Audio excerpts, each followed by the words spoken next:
Welcome to Adrift in Aldhalor, our actual play D&D show set in our homebrew world of Aradun. We use Musicbed.com to license music for this stream. If music you're hearing is all from Musicbed.com, occasionally from Bardly's own library. So check it out if you are a content creator. We occasionally use Ambience, not often, but sometimes from TabletopAudio or Syrinscape. I'm going to bring the party in now so that Stefan can share a little bit about our partners. Hey there, guys. You're on camera. Hi, Sean. Hi. Hello. Yeah, we got partners, and we love them. And I'm going to tell you the order in which we love them. First up, we have Underground Oracle Publishing. We love them because they are a TTRPG publisher creating new worlds in their Cypher system and beyond. Their current focus is Foxfire, a science fiction TTRPG with a strong emphasis on high adventure and fun, full throttle action, where you play as anthropomorphic animals who left Earth behind long ago to take their place among the stars. For as little as $3, you can become a member through their website and gain early access for this developing TTRPG and each of the worlds they create. Next up, we love Eddie Yorke a little less than Underground Oracle. Just kidding. We love Eddie just as much. He's a character artist, and he was the artist for our characters. He's an illustrator based in the UK who makes art for games and books. To visit his portfolio and get in contact with him, visit eyorke.com. And then we have 1985 Games. They create affordable, accessible, high-quality accessories for D&D and other tabletop role-playing games. Sean has used their NPC cards to make some quite memorable characters for us to engage with, and we've really loved that. I've thought about picking up a deck because it seems very easy and fun and nice, and it does all the hard work that DMs don't want to do. Well, some of them do. I don't know. But if you use the code paradiceprod at checkout, you can get 10% off your entire discount. Yay! We have recaps and VODs on Discord and YouTube. They're not up to date, but you know what? That means you should just be watching us live every Monday night. Fair. And eventually they'll go up again. Yeah. But don't rush us. Art takes time. And speaking of art, you can find our friend Art and us on Paradice at Bluesky, Twitch, Twitter, YouTube, Discord, Instagram, and TikTok, where you can follow us, and we'll have those links up. And when Sean switches to the main scene, check for audio. Ah, yes. Well, the nice thing is that I have to switch to the main scene because look at that's that. where you are, and the audio is working. Oh, Aw. that's it. That's all I got. With that done, let's get into our recap. Yay. Boo. Oh, Mike, Yeah, we'll just you're jump not going right to like into what it. happens to Septimus now. We're gonna jump right into it. Retcon. Retcon, Septimus died. No. Just only to be born again 3 days later. Yes, that's right. It is that time. As Curon. Oh! For the Crescent Easter. Anyway. Priester. Last we left off. The party gathered at Septimus's farmstead to make their plans for what to do next. They agree that they need to establish themselves back in Hyvin. Now, how they do this will take a few different forms, but for the most part, they all agree that with all the things they've been through and all the knowledge they've learned, that they need to bring some semblance of order or peace to Hyvin, which they've learned is a bit fractured at this moment, with different factions vying for power across the city.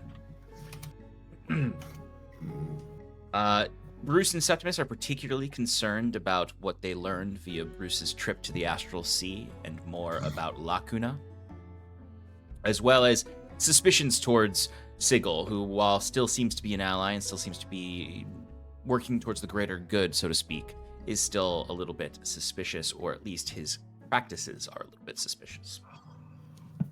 The party heads out to Hyvin. It takes them the 2 days to get there. They arrive at Fairhold to find a familiar face in Brizza, the drow food vendor, who seems to still maintain a shop here over the winter, though many of the other artisans and farmers no longer set up until the new year begins.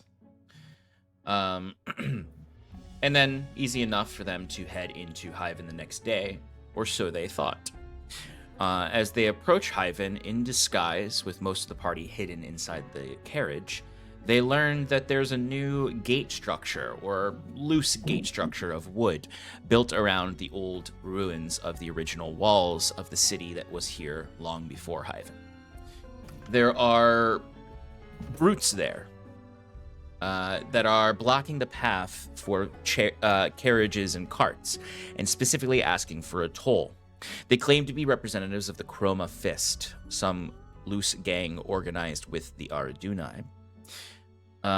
Jacques claims that he's there to deliver magic items to Fiora Bendega, who they alert him is wanted by the Aradunai, and therefore they do not believe him, and that he must pay this toll. The party, very, very wealthy from their trip to the north, could easily pay this toll, but there's a principle to it, and they refuse.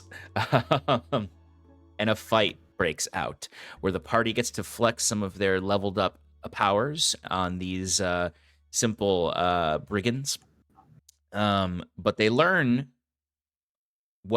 really they already knew this, because Sigil warned them that Mr. Greaves has been flooding the market of Hyvin with unstable magic items. They learn that while these guys are pretty easy to take care of, they are volatile. And through the use of magic items, they not necessarily level the playing field, but are able to scratch the armor of iron and mana. They also learn that these magic items explode upon unattuning to the dead bodies.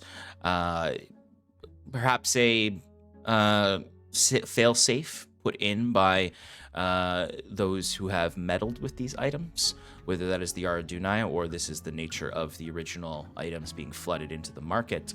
But still an interesting observation.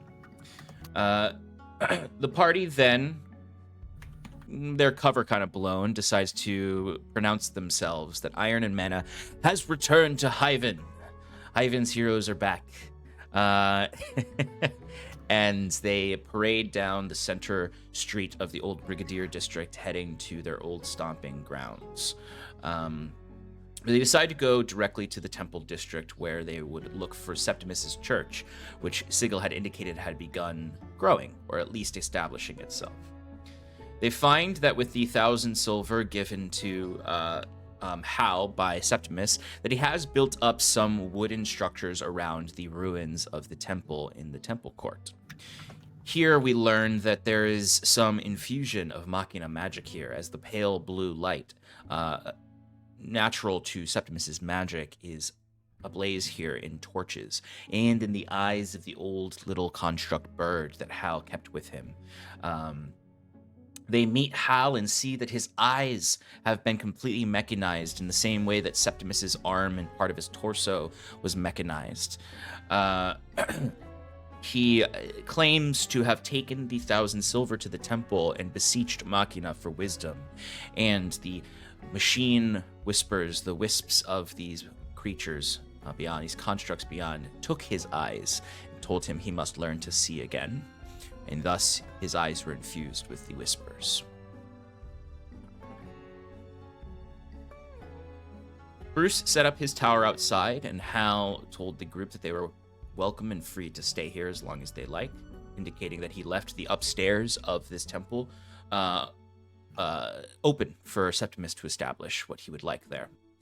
The party rests for the evening and awakes to a note and a package from their dear friend Saskia, who has taken a trip on her own beyond the seas to Gwenvalier to try to find her past, her identity. But in that letter, she does promise that if she can, she will return as soon as possible. The party, saddened by this, contemplates what they should do about it and realizes that they likely must let her go for now. And there's a bright world ahead for them in this dangerous city of Hyvin. And that's where we left off.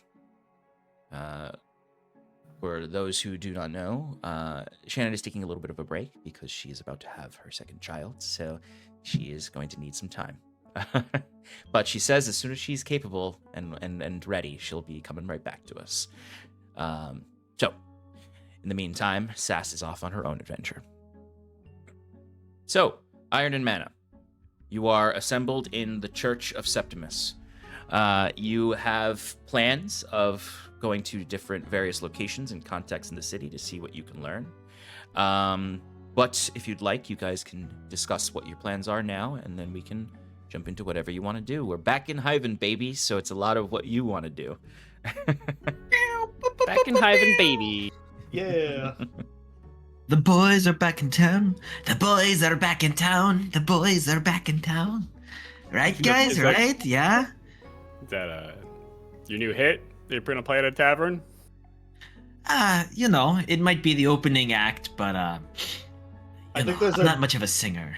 There's a DM a demon who makes that music so you can't play it. It kind of curses the whole existence. It's a big thing where I come from. Okay, well, where I come from, music, if used, we won't get into it.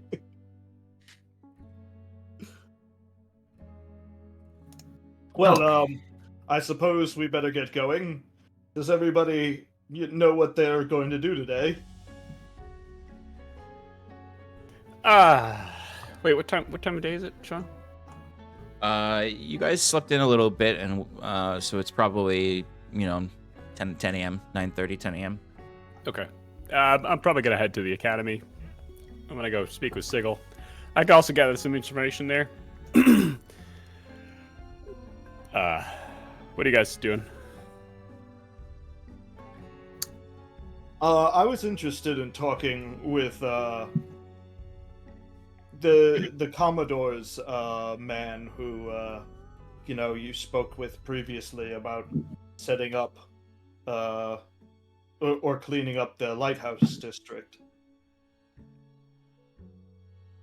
Anyone want to help me remember his name? I'm trying to find I was going to it. let you struggle. DuPont. Mm-hmm. You can't. Yes, Maybe. that's correct. The Emil. Emil. Oh, yeah, Emil. Emil. DuPont. Emil. Yes.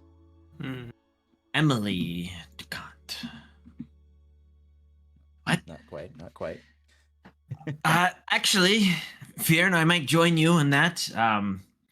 We had talked about establishing ourselves in this city, and Septimus is doing that here in the Temple District.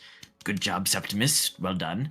It sounds like Bruce will ingrain himself in the pursuit of higher education at the academy. And meanwhile, I need a place to call my own.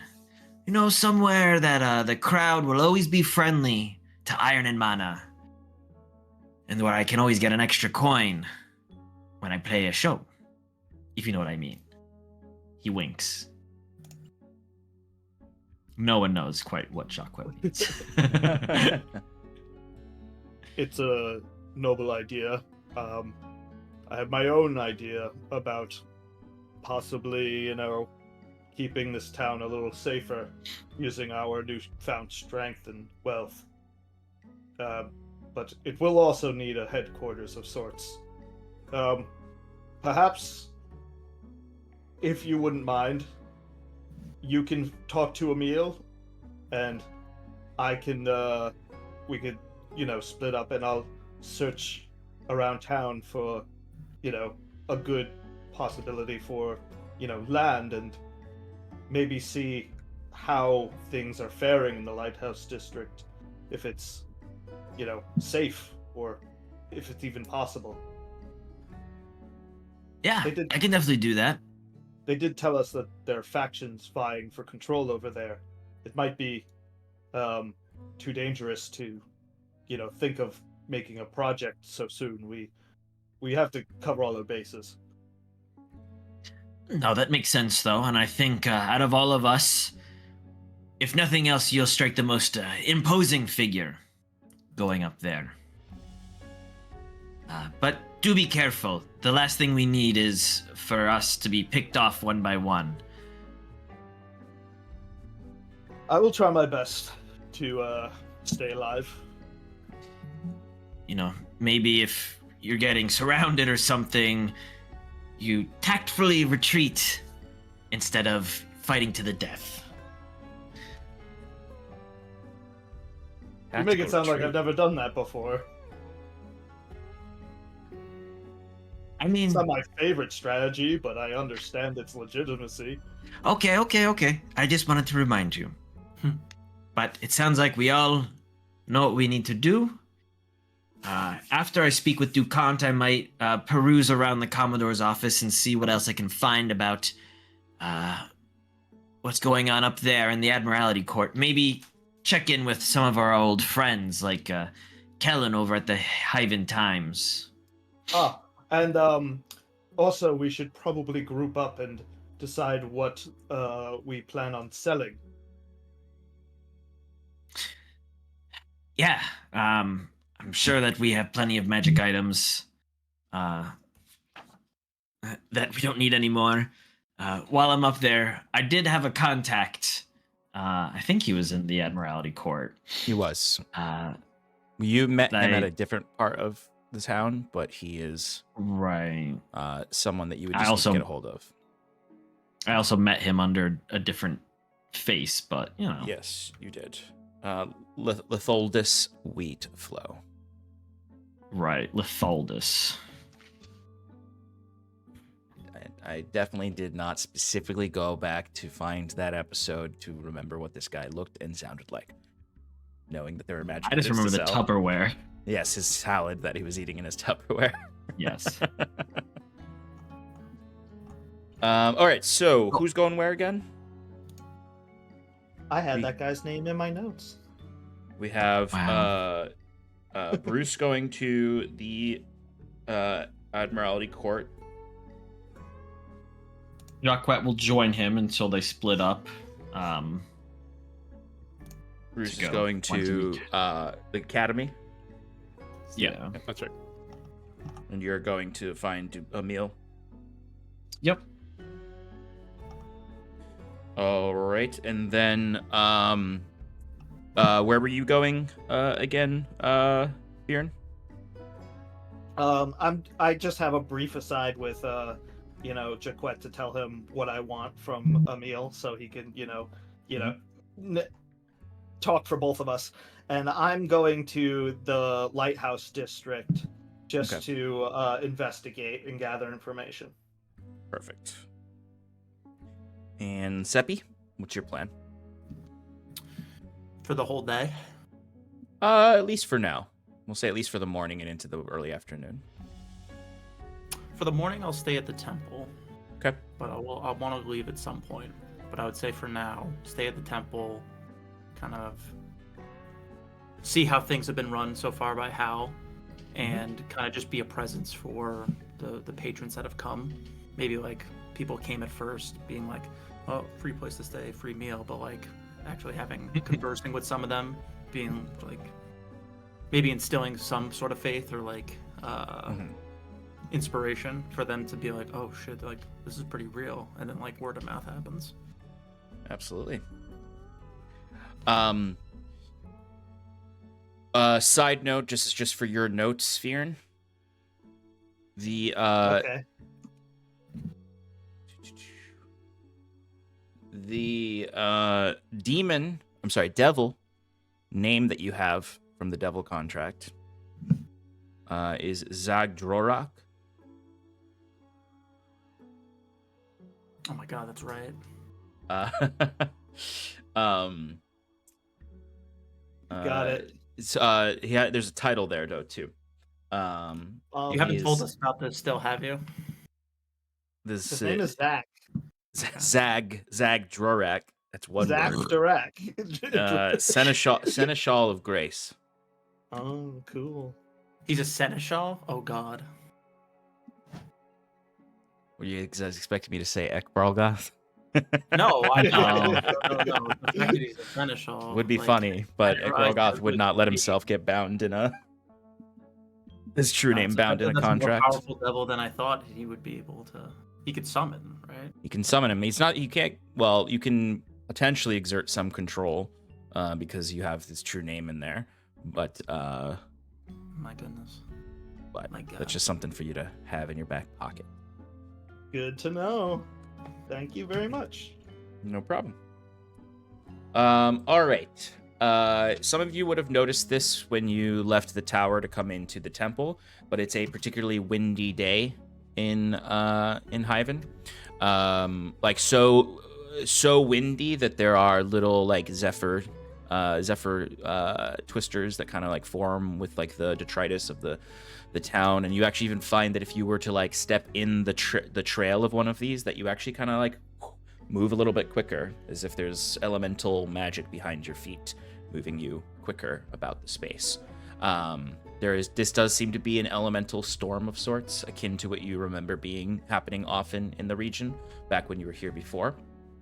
There is a bit of a sense of static in the air, that there is some sort of elemental storm occurring. It is only a wind right now, although the clouds in the sky do look a little dark. It has not started raining yet. We're looking at a pretty cold day. Pretty cold day with the we're looking at a low of 19 odons with a high of 28 odons. This rain could turn to snow or even hail throughout the day if it decides to rain, but for now you just have pretty frigid zephyrs and elemental static in the air.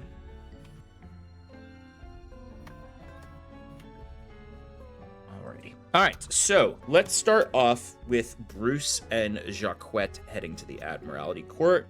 Then we'll jump over to Fyrn, and then we'll check in with Septimus to see if there's any activity in the temple during the morning hours.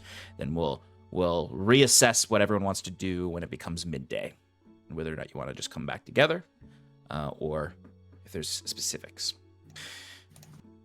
Alrighty, so Fyrn and Bruce and Septimus, you walk out of the temple court. The temple court is always in this kind of like interest. What did I say? Did I say something? You said Fyrn, Bruce, and Septimus. I had Jacquette.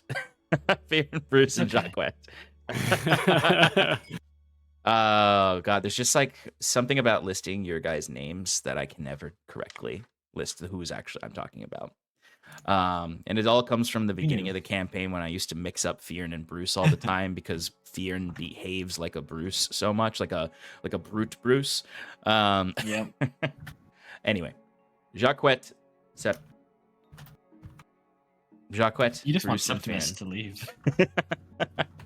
You head out of the temple court, which is probably one of the lower lying areas, kind of akin or of a similar height to the harbor side. So you head up the pathway that leads to Main Street, and you split up there where Fyrn goes to his lighthouse district, and you all head towards the Admiralty Court. Bruce and Jacquette, you are going to be heading up Main Street, or at least close to Main Street, to get to the Admiralty Court rampart that leads up to it. So you'll notice a few things as you pass through here. One, and Fyrn, you'll notice some things as well, just as you're kind of like looking up the street before heading into Lighthouse District. One, the number one thing that is most noticeable, like no questions asked, no passive, it's just this glaring thing, is that if you recall before you left, there was this presence of the Avenirian Electrum Company near the generator, Bruce, that you know the location of. They have set up a bit of an establishment here. You can see they've built up the area around that generator. There's a few buildings that at one time were little shops that they have now kind of purchased and repurposed. All of this is like right next to the Harlequin and Chalice too. So you see this increased presence of these black cloaked guards that you recall last time you were here. Fyrn kind of got in the face of one of them, and they cast hold person on him. They seem to be in a presence here. You also would notice that there is evidence of a skirmish outside of this area. There are singe marks on buildings. The road is torn up a little bit.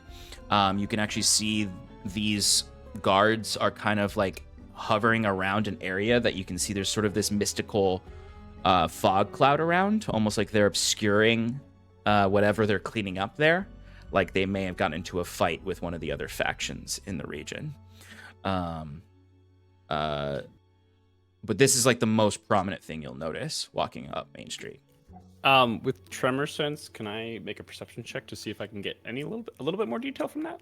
100%. Give me a perception check. Okay. While you're doing that, though, besides them on the street and the clear purchase of buildings, you can see that there is this large spike that is shot up into the sky. Wasn't here yesterday when you walked by this area. This is something that like was, probably like set up this morning. And there is this sort of ethereal wind turbine on it, as if they're catching the elemental static and the zephyrs of the area. So you see, basically, for lack of a better way to put it, Bruce, what you might surmise is an elemental lightning rod. But what'd you get in that perception check? 21. 21, yes, Bruce, you can see clearly the outlines of bodies. They have killed whoever they were in a skirmish with here, and they're concealing it as they clean it up. Okay. And is there any distinct, I might not know, but is there anything distinct about the armor? Or Yeah, I would say they kind of, actually I know exactly why you would know this, because you can see around their hands, feet, and where they'd have armor or weapons, the bodies are just exploded, as if they were Aradunai or Chroma Fist brutes. All right. Like their magic items exploded. Okay. Yeah, I'm just gonna slowly whisper to Jequet and Fyrn, and yeah, I think Arduna tried to do something here. Fyrn is already split up with you at this point. Oh, This is deeper in Main Street. I look at Jequet and say that. Well, just like Sigil said, brawls in the street, turf wars. The Arduna and it's the AEC, right? AEC. AEC, yeah. AEC. And the AEC are probably at each other's throats, diametrically opposed and all that. Yeah. And Fyrn, what you would have noticed of this is you would have seen the rod in the sky that's catching elemental static and zephyrs. Okay. Right on. But anyway, you are able to kind of quietly pass this area. You can clearly see the AEC agents eyeing you as you walk by. And like I said the last time, they're like Bruce, you would know that they're suited out with like artificer goods. Like they have goggles of probably true sight or something or other some sort of purpose to them. They all have like crossbows that have no bow on them. And some of them are heavily armored. So these are probably from what you've seen so far in Hyvin, the most dangerous people here. And do some of them look like bunkos? Oh yeah. Like equipped with okay. All right, these are okay. Oh yeah. All right, got it. All right. So you pass by them, though. Take note of that threat, and you're able to find easily enough high road and go up the ramparts towards the gatehouse of the Admiralty Court, where you see the familiar guardhouse and the big gates of Admiralty Court closed as opposed to open and with checkpoint. There's still a checkpoint there, but they keep everything firmly closed now. Clear increased presence of guards on the ramparts. But as you would approach, there would be a trio of guards that are kind of sitting by a small campfire or fire pit with some food roasting over it that step out. Similarly, there does seem to be another guard who is kind of like the guards at the front gate, just sort of clearing away snow and ice from the ramparts and the gates. Just general daily maintenance is happening. All right, these 3 guards, recognize any of them?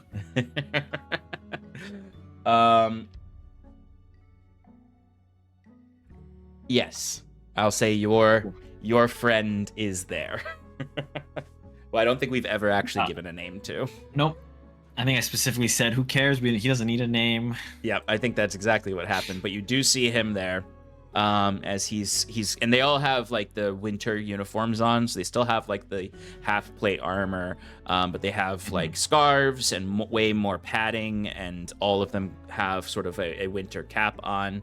A few of them still have steel helmets or iron helmets on over their caps, but most of them are kind of like blister faced too from the winds, and their lips are chapped. But your friend does kind of like peek as they all are looking towards you all. And he immediately does stand up and immediately just like spills hot soup all over himself. Oh no!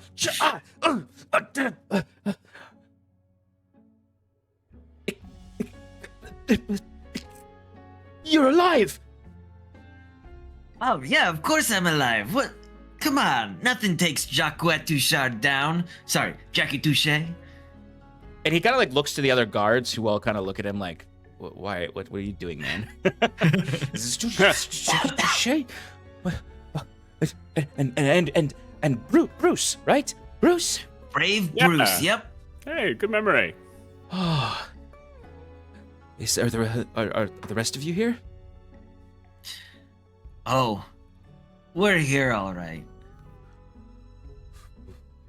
Oh, well, what can I do for you today, Mr. Touche? Me and Bruce just have some business in the Admiralty Court, if you don't mind letting us through. Oh, and then he kind of looks at the other guards, and they all kind of look at him with eyebrows cocked. We're not to let anybody in unless we're given morning instructions to let them in. Oh, let me handle that. Bruce reaches into his bag, pulls out the sending stone that Sigil gave him. Mm-hmm. Hey, Sigil, we're at the gate. These guards are not letting us in. Could you send a message to, or give them instruction or permission to allow us to get in? Thank you. You don't even, I'm not even going to do a whole Sigil thing. He literally just gives you kind of like an affirmative.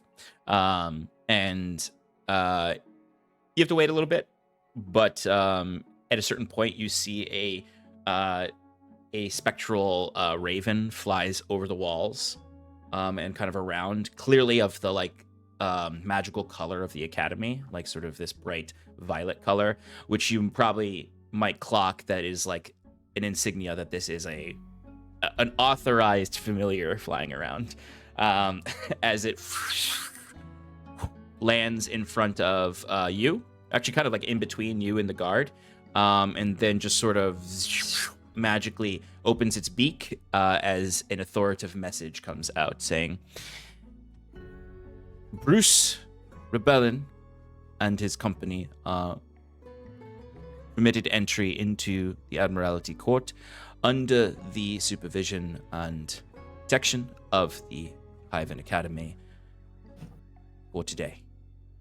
And the guard's like, he kind of sighs, like he thought he was gonna have to like try to like get you guys in. And then you just hear kind of like a shouting, like open the gates, and slowly there's and they open them up just enough for you two to fit in. Mr. Touche, are you gonna be playing tonight? Maybe not tonight, but keep your ears and eyes open, my friend. There'll be a big performance, just you wait. And it's like as he's like kind of like nervously like smiling, and he starts to notice his legs getting cold from the soup that's now cold on him, and he's like, and he kind of runs into the guardhouse, and you two can enter into the Admiralty Court. Once inside, once again, heightened presence of guards. There were not patrols when you guys were here last. Now you kind of can't spit without accidentally spitting on the boot of a guard in this area. The Sapphire Park in the middle, most of the trees seem to have lost their leaves for the winter, although the magically imbued ones that have the sapphire leaves are still all have their foliage. But again, not a lot of people walking around. It's cold, even in this like very nice, wealthy area. People are still kind of have seasonal affective disorder. And there's just people kind of moving about if they have to do stuff for that day, especially because of the Zephyr winds. It's really unpleasant for anyone to be outside, even if you're a super powerful mage or something. But cold, but still nowhere near as cold as you guys were in the north. So no need for your boots of Winterland to still be on. But still has them on because he doesn't have anything else to attune to. So yeah. Fine. All right. So at this point, are you two going to split up? All right, Bruce. All right. Say hi to Sigil for me. Have a good time, and I'll see you later. All right. I'll contact you when I get out. Okay, sounds good. Anything you want me to talk to Emil or anyone at the Commodore's office about? It's a good question. Yeah, if you could, any mention of Goboko, introducing them, that would be great to bring back up to Emil. I mean, he should be, hopefully he looked into them. And if he did, he would probably be sold immediately and want to introduce them to Ivan. I mean, it's a no-brainer at this point, looking around. Anyway, but if he's still not convinced, just put another seed in his brain, and yeah, that's it. Other than that, I don't really have much. All right, sounds good. Toodaloo. Toodaloo. All right, the two of you split up. Bruce, you can head to the Academy Gatehouse. They know you're arriving, of course, so you don't need to explain anything. You're just checking in at the front desk, and they'll have someone bring you to the libraries. Jacquette, you head over to the governor's manor, where there's the offices. And you can you do notice, as you did the last time you were here, that there are the owl statues along the wrought iron fencing that do seem to all kind of like slowly move about in a scanning motion, watching the premises. Again, an increased presence of guards. While before there was no guard at the wrought iron gate, now there are 4. And a guard standing at the front entrance of the governor's offices. Yes. All right, clarifying point. Governor or Commodore? Sorry, I keep saying governor. It's Commodore. It's yes. okay. I just the want governor's office is within the Commodore's right. office. Okay. Yes. So you can head up. The guard does eye you, but they're not particularly this isn't something where they're going to stop you at every single checkpoint. They're more so just keeping track and tabs of the people in the court. If you made it this far, they kind of assume you are here on business, right? And you can step inside to the grand sort of lobby of the Commodore's office, where you can see the large fountain, the large seating areas, the high ceilings, the big set of stairs, and of course the concierge desk. Of course. And this whole time, Jacquette, I imagine everything is very dour and dreary here. There aren't too many folks out. If there are, everyone's kind of quiet or just getting where they need to go quickly. Yeah. Jacquette is slowly walking through, whistling a little ditty. He's spinning his doorway scepter around, not a care in the world. Just he sees people, he smiles and waves. And he's like, "Oh, how do you do? Lovely weather we're having." It walks up to the guards and kind of just shoots them little finger guns. He's like, "Good job keeping a lookout. You caught me." as he walks in. There's like one guard who looks to like clearly like the one that's in command in front of them. That's like should I go hit that guy with a stick? Like is like the best that his face could be, and the guard's like no, it's fine. Because truthfully, like some of these people recognize you, like even if they aren't, even if it's been a little while, like you are a known figure here. All of you have a reputation here. People would be able to spot you out of a crowd. So when you enter in, guards don't stop you. Maybe one or two of them smile when you are giving them a bit more of a happy entrance. And like there are people in the lobby, but again, not a lot. This is a particular slow day for the whole city, it seems. But you do spot Doyle in his usual place in the concierge booth. He looks up as he's talking to a citizen, because there does seem to be a line of citizens here, people who probably come in still thinking that the Commodore can do anything about the lower city.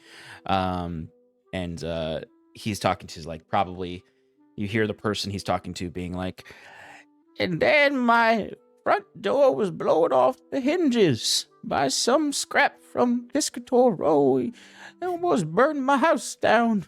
And Doyle's like, we understand your concerns, madam, and it will be placed in the registry for future repair upon the return of the Commodore and order to our fine city. Please sign here. As he slips a document over to her for her claim. But as he slips it, he looks up and kind of casually, lazily as he does, and he sees you, and his head just sort of twitches for a moment, and then his eye twitches. Thank you, madam. We will get upon this as soon as possible. Jacques Touchard. Ah, Doyle! I apologize, my friend. I don't know your surname. It's just Doyle for you. Oh, just Doyle for me then. How are you? He looks around at like the like what in his eyes would be like peasants with their insurance claims, basically. And he's like, splendid, Mr. Touchard. As you can see, it's very cheerful here in the city. I'm surprised you're here, given your disgraceful exit. Oh, disgraceful? Please. It wasn't the most graceful, to be sure, but I think not. Iron and Mana just realized we needed a change of scenery for a little bit. We needed to find ourselves, really breathe in that fresh mountain air and reevaluate things. Some of us may be a little too much. Jacques thinks about Septimus and Bruce's, what he sees as more obsession with extraplanar entities. And, some of us are still on that journey, thinking to Saskia leaving to literally go find herself. But, we're back. We're here to help breathe in that fresh air. We brought back that fresh air for all of Hyvin to breathe in. Yes. What do you say, Doyle? Want to take a deep breath with me? Oh, no. I can smell you from here. It's an awfully long and pretty way to say you were licking your wounds. If you're here to see the Commodore, she's not present at the moment. Oh, I've heard her very clear lack of presence all throughout town. In fact, we were waylaid by bandits at the entrance. Can you believe that? Iron and Mana, ambushed by bandits. Disgraceful, truly. Yes, I don't make my way to the lower city often these days. But I apologize on behalf of the Commodore's office for this inconvenience, Iron and Mana. Oh, please, no apology needed. That's not why I've come. No. I was actually wondering, is the governor's man, Emile Ducant, is he available? Mr. Ducant, I can check to see if he is available to meet with you, but he is present in the office, within the governor's office here. One moment. And you see the side door of his booth opens, and one of his pages runs out and runs up the stairs. So, as I recall, Jacques had invited all the pages to one of his last, I think to his birthday party. You did, yes. And there was one particular one, I don't remember his name, but regardless, Jacques will probably recognize him. He's like, "Hey, how's it going? You ever talk to Doyle about that raise?" The page just kind of like looks at you and looks at Doyle, looks at you, and then I gotta go, and runs up the stairs. Somewhere in all of our notes is the name of that one page, because it's also the one that I think Fyrn was trying to get to like work with you guys. Right. But shortly after, he returns and whispers or hands a letter off to Doyle, and Doyle looks at you and says, "Mr. DeConte will see you. You'll join the page upstairs. He'll lead you on your way." Fantastic, thank you. And Doyle, I must say, your complexion is looking a little better. Have you been getting some sun?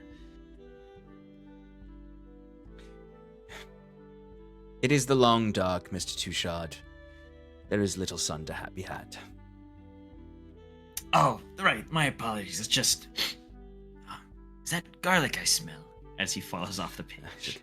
I've just had some lovely, restful months without your presence here. Jacques, as he's walking up, just mage hands a middle finger. And the page leads you up to the second floor, where you know the offices of the governor are. Raps on the door, and very quickly you see the suited Emile DeConte. He is, he's a tall, muscular man. It's why you guys mistook him for a brute when you first saw him. Right. But he has short cropped hair, clean-shaven face. He does have some bags under his eyes, like he's had a lot of wakeful nights. But he's wearing his typical gentleman suit that the governor's people wear, except without the overcoat and the sleeves rolled up. Vest unbuttoned a little bit.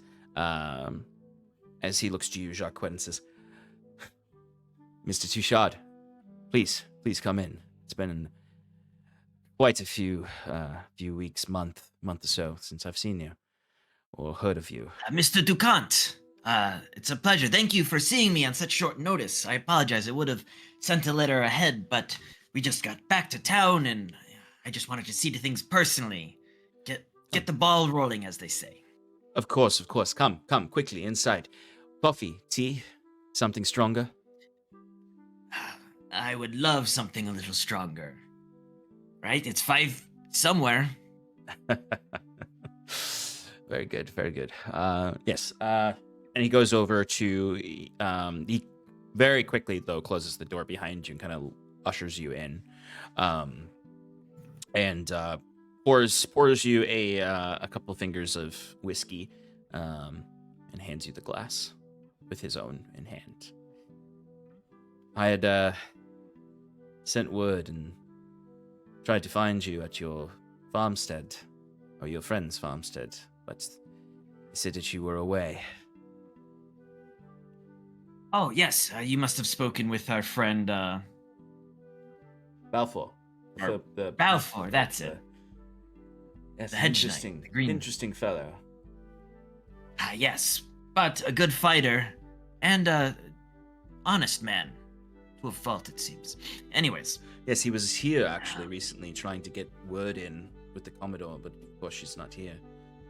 So he must be somewhere in the city still. Yes, I have plans to see him, but quickly on that note of the Commodore, I can't help but notice. He just kind of gestures behind him towards the city. There is much to inform you of. Come, sit.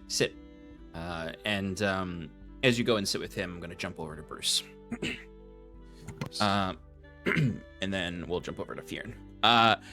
Bruce, you head in. You're going through the familiar green of the academy. Like everything else, cold, thin layer of snow on there. You see students crisscrossing the snow with their heavy cloaks on and various shades of scarves and hats and earmuffs and everything. It's very Hallmark Harry Potter Christmas special.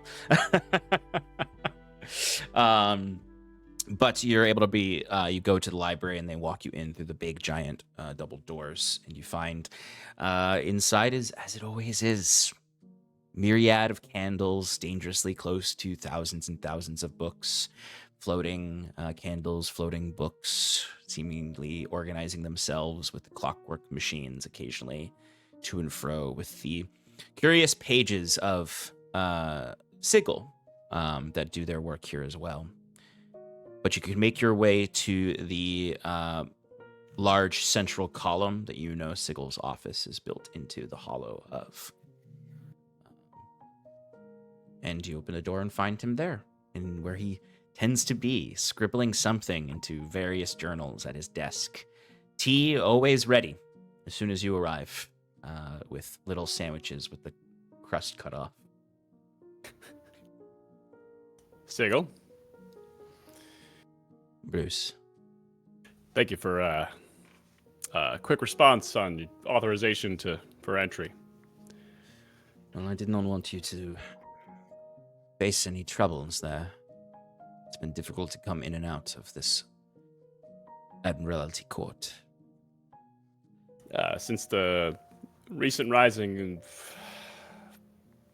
conflicts all throughout Hyvin between these factions, has it bled over much in the academy? Based on the patrols, the uprising and patrols within the Admiralty Court, I'm guessing. The factions of the lower city have been content with fighting amongst each other and against the Avenirian company. There has been some spillover, but they have their own business down below. They don't need to terrorize the citizens of the court, because they know every day that the court keeps themselves locked in here, the more their power grows and the more the Commodore's wanes in the city. So, and those in the academy are blissfully ignorant of it and wish to just hold fast the storm. Save, of course, for Cadmus and his band. But I'm glad to see you have made it here, though. And, Yeah, relatively easy. So just happy that we made it here in one piece without having to... Well, we did run into some conflict, but that was really nothing. Anyway, based on what we've handled before. So I'm going to get straight to the point. Why I'm here. I think we want to reestablish ourselves in Hyvin. Everyone has some idea of what, of how we should go about doing it, and everybody's kind of gathering information. So appreciate, again, for you giving us prior information upon our arrival to Hyvin. I wanted to ask for some of your resources in that pursuit. And I would also sell my services to learn with you for further information and the use of your services. well, as I've said before, Bruce, we have an excellent partnership that I'd like to continue, now that you know more. I would accept your offer and your services in exchange for my services and my facilities. Starting with, of course, the teleportation circle coordinates I promised you. Appreciate that. Thank you very much. I have documentation created for you, and I will show you, of course, before you leave today. The circle in its presence, you know where you are teleporting to. how to navigate the libraries. Okay. Okay. Now, before we begin this venture to further our partnership, I'm going to ask the question that I asked before you left.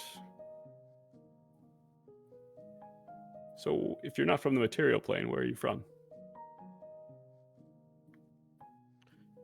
And this is actually the first moment his eyes actually look up from what he's writing, meet you. And you can see those bloodshot eyes with the singed flesh around them, with the humanoid mask on.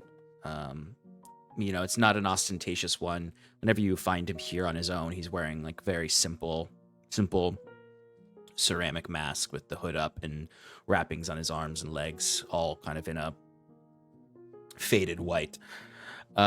He stops scribbling with his pen and puts it away, closes.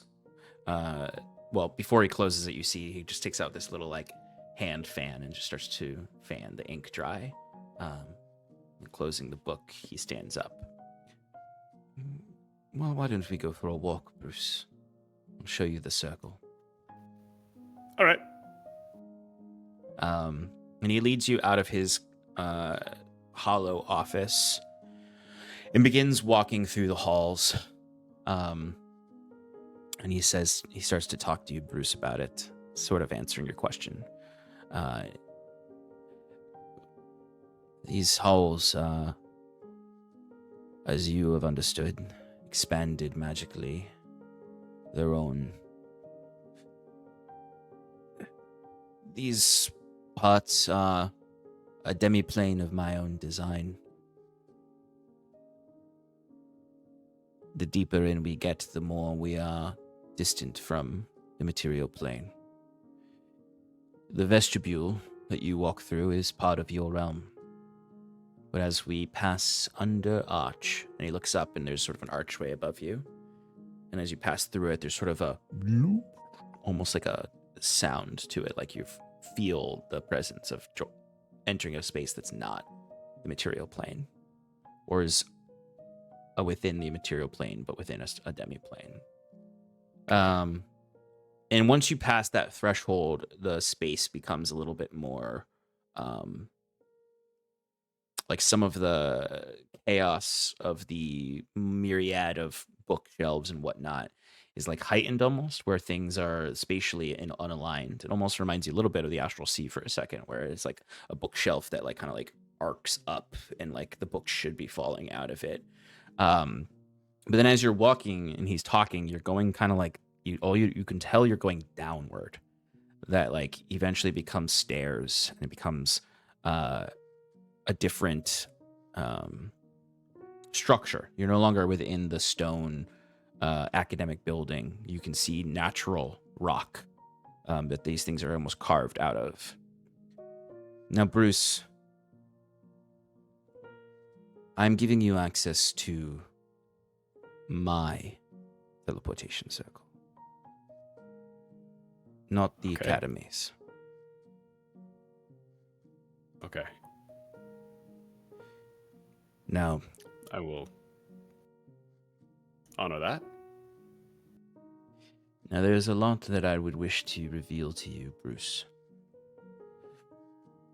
But I will not divulge all at once. And I would hope that you would maintain some level of trust and privacy with what I share. I have thus far, and I have no reason not to. I would extend this somewhat to your patriots as well, in that I would like this to be kept quiet from them for now. Okay.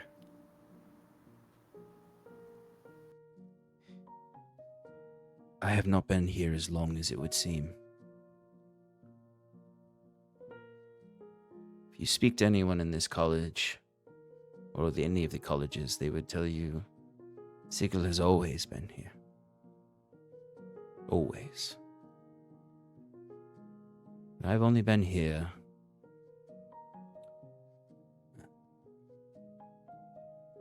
one short year.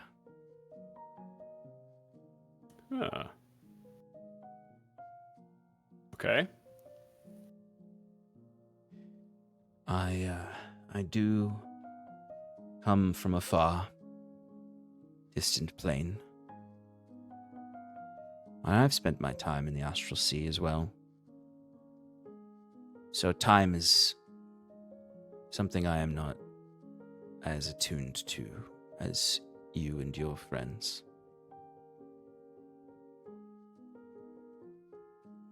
What I will reveal to you today is that I came here seeking to escape. Okay. And what exactly were you escaping?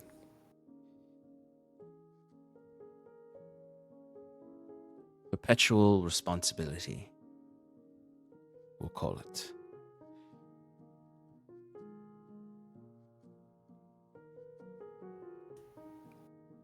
I desired a holiday, Will. And I find you, Olma, to be so fascinating.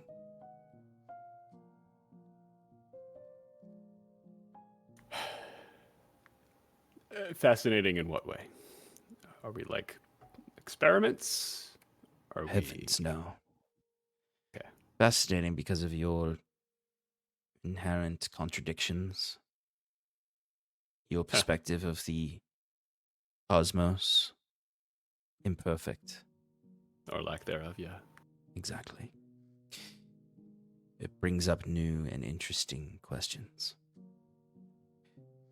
And the spirit within you, unlike those beyond, sparks of creation. Enough of you are steadfast in your faith. New things are born.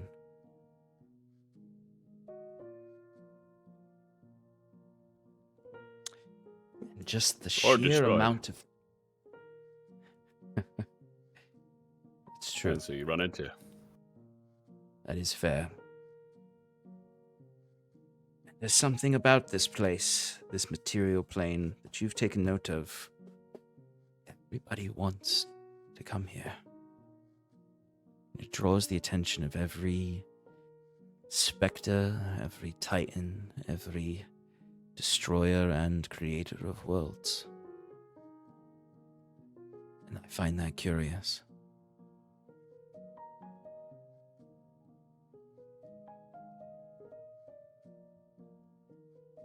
So along that line,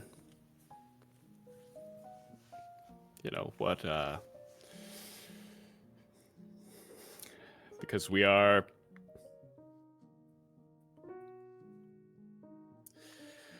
all trying to exist here and not be decayed eventually.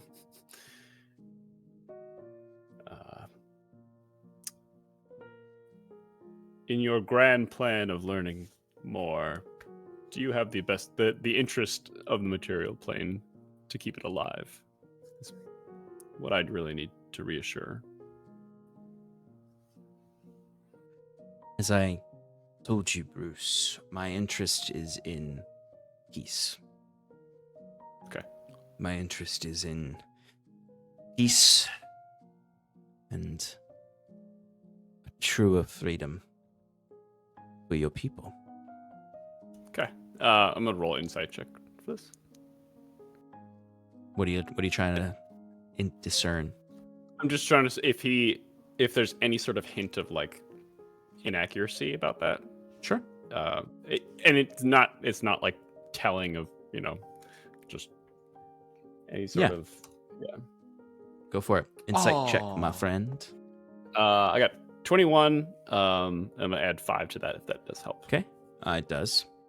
I'd say like this statement, along with everything you've heard Sigil say in the last week, that you've kind of learned a ton about him. You believe him, but you don't know if those words have the same definition between the two of you. Okay. Like and that I would leave not as one way or the other and more like a mystery. It's not necessarily that you think like when he says peace, he means violence, but more so you're not so sure especially the way he's talking about Alma and this differentiation and like disconnection, that like he might mean this, but he may think that you all would appreciate what he considers peace, and he doesn't really. That disconnection might be problematic. Got it. Okay. And one further question, before we could drop the topic, and we could touch upon it later. In relevance to the elemental planes and this demi-plane that we've kind of walked into, do you have a preference between chaos and order, and the balance between which way you might sway more? If there is, one versus the other, or do you believe in a balance in that? What's your perspective on? As I've said to you before, Bruce, I think that you, Alma, in your incomplete knowledge and wonder, have mistaken order and chaos as some dichotomy, when they are really just functionalities of the same elements of the cosmos. Okay. Well, yeah, that does track. I look forward to learning more. Well, before we arrive at the portal and we move on, I would just say that chaos and order, as the understandings of the Alma, are opposites, but in the reality, they are the devices that allow the world to work. If we're to consider it in those terms, then, Bruce, I prefer balance. Order, structure, is what contains, what keeps energy in shape. You are ordered in your form, but you are chaos, energy, bursting at the seams. Without the other, you would not be anything. So, I gift you with the metaphor of sand pit with black and white sand. Perfectly ordered. Perfectly. And I drop, and he kind of like gestures his hand. I drop a little Bruce in there, and he begins to move about. And every step mingles the sand and the black and the white, till eventually it is all evenly dispersed in grey. You might call that chaos, but it is in a new, ordered form. It cannot return to its old, ordered form. The arrow of time. So, again, chaos creates order, order creates chaos. It is all just changing sands. Okay. Here we are. And he kind of puts his hand to a stone wall, and the stone just sort of melts away. And he steps inside, and you can see emblazoned in the ground in this chamber that has kind of sort of a domed ceiling where you can see veins of like magma moving through, but not like dripping magma. It's just veins of red hot rock is in the walls. And then on the ground, emblazoned in the same kind of red hot veins, is a teleportation circle with its particular arcane equation. Okay. Thank you for showing me this signal. This will make this will enable quick travel for me at least. This is your personal circle? and I will respect that.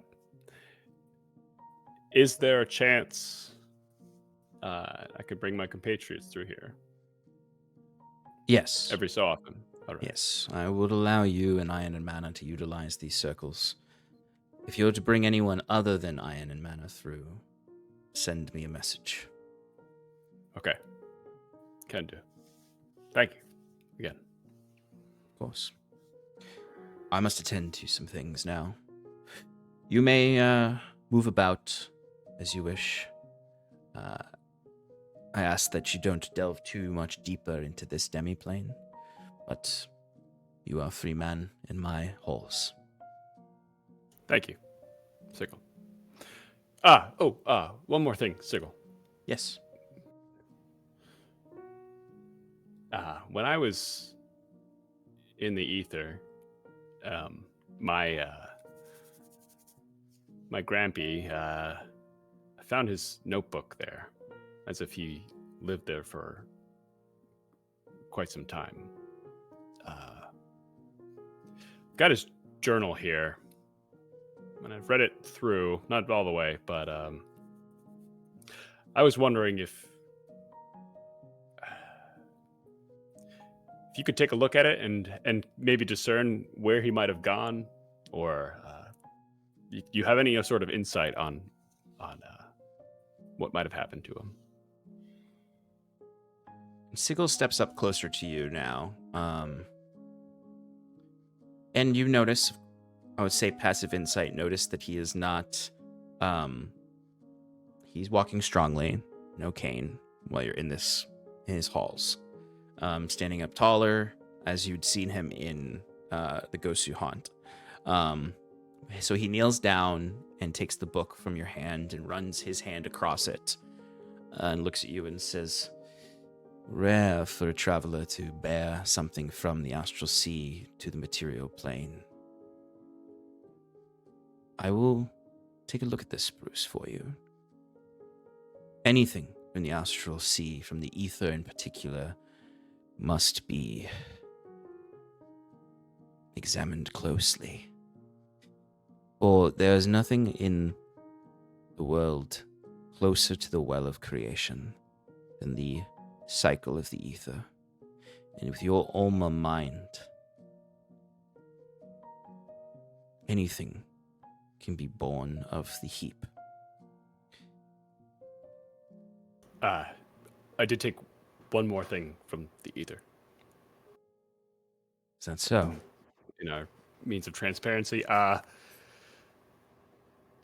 took a radio, or I don't know what it is. I think it's called a radio. You can say I took a weird gramophone. Let's say you said that. Yeah, my Grampy referenced it as a radio in his journal. Yeah, we'll say he called it a radio. Yeah. Yeah. And I can hear voices when I turn these dials. An astral radio. Oh, yeah, I guess. I would be careful where you turn this on. For as you are hearing voices in it and places and sounds, so too is anyone else with one of these devices. Can be interesting for study, and if you are to know anyone who also has one of these, you can communicate with one another across all planes of existence. Okay. Very rare, Bruce. Priceless. But be careful with it. For even though you may not know the sounds coming from the other worlds, many a man, many a person has been driven mad by seeking the voices of the stars. Well, let's hope I don't. I see a fortuitous, strong mind in you, Bruce. Appreciate the compliment. I will take a look at your grandfather's journal. If it is true that he spent time in the ether, I should be able to discern some information from this. Thank you. He nods his head and steps out so you can study the teleportation circle. Okay. We're going to jump over to Fyrn now. Hi. Hello, Fyrn. So as your friends had departed to the other parts of the city, you approached the Lighthouse District. And you're just scouting it out, right? Looking to see what you can notice, who's about, those kind of things. Yeah, I think Fyrn tries and stays like a little bit incognito. Like on his way here, he kind of just takes alleyways and at any of the shortcuts that he remembers. And he probably will, shell a couple of just walk around, see the streets. If there's anybody who looks like they're like locals or whatever, he's gonna ask for information. Maybe give Shell a little bit of money, to ask some pointed questions. But other than that, his main goal is to figure out, who wants the Lighthouse District and for what reason. Sure. Give me an investigation roll. Sure. I'm so good at this, Sean. If you want to throw...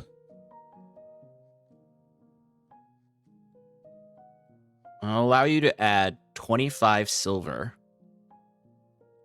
to get +1 on it, up to a maximum of 5. So you spend 125 silver to add +5 to this roll. Sheesh. Okay. Well, 100. So I rolled an 8, which means that I'm not gonna make 15, but I might be able to make 10.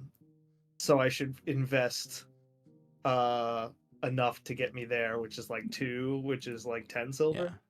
Yeah. No, that would be All right. 50 silver. 50 silver. Okay, done. Yeah. Gotta eat your guys' So silver somehow.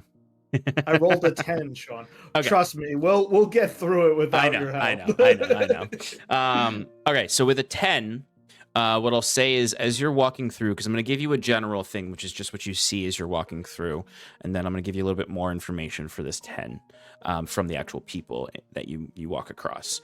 The first thing you would notice, though, as you're dipping in and out of the streets, Fyrn, is that there are way more people in the Lighthouse District than the last time you were here. When you guys were here before, it was just sort of a few folks who were kind of hiding out there, or were refusing to vacate their dangerous apartments. And then, of course, like the street urchin gangs, like literally just the children who are like a lot of orphaned or homeless children live in the Lighthouse District. But you notice way more adults here and not destitute people hiding out in their little broken apartments.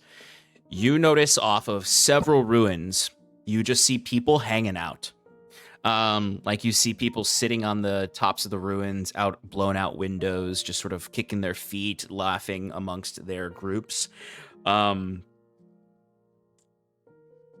as soon as you come within earshot or eyeshot of any of them, they're all watching you the second they see you. You also would notice a lot of the ruins that you are used to seeing have fresh wounds upon them.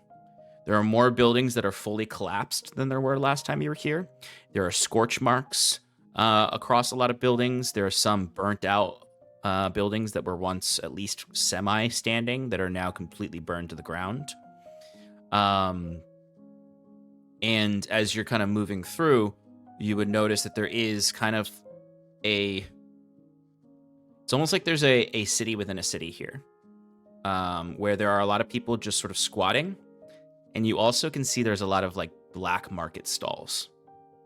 Like there are people selling things in the Lighthouse District, kind of unabashedly. Like they are, there's no, like, Hyven's lawless, but this is even more lawless. Like at least Hyven, there's some etiquette in Hyven. There is no etiquette in the Lighthouse District right now. So people are just selling items, probably some of those weird magic items that are being flooded into the market. Alcohol, substances. This is way more of a black market slum than anything you've seen in Hyvin, even the Widow's Ward. At least the Widow's Ward was more like, this is just where the criminals hang out. This has now become like an official like black market slum. But you'll notice, though, you'll see some people who have kind of the colorful marks of the Chroma Fist with their own audacious magic items on them. You see some people with the crimson scarves of the Alumno Defiance. You see some people who have who look a little bit more standard criminal, sketchy. That might be with the syndicate. You see they all kind of like keep their distance from each other, but you can feel the tension in the air that like at any point it could all just go to shit. And you can tell that it has gone to shit a few times here with some of these scuff marks. And then occasionally you just see a black cloaked Avenirian agent walking through on their own, kind of standing tall, looking at some of these people with disgust. And you learn from some of these street urchins that are kind of running about. Maybe they're friends of Omar, but you didn't roll high enough to get Omar. Who would, in exchange for silvers, would tell you that things are calm today, but at any moment a skirmish will fly out of the handle.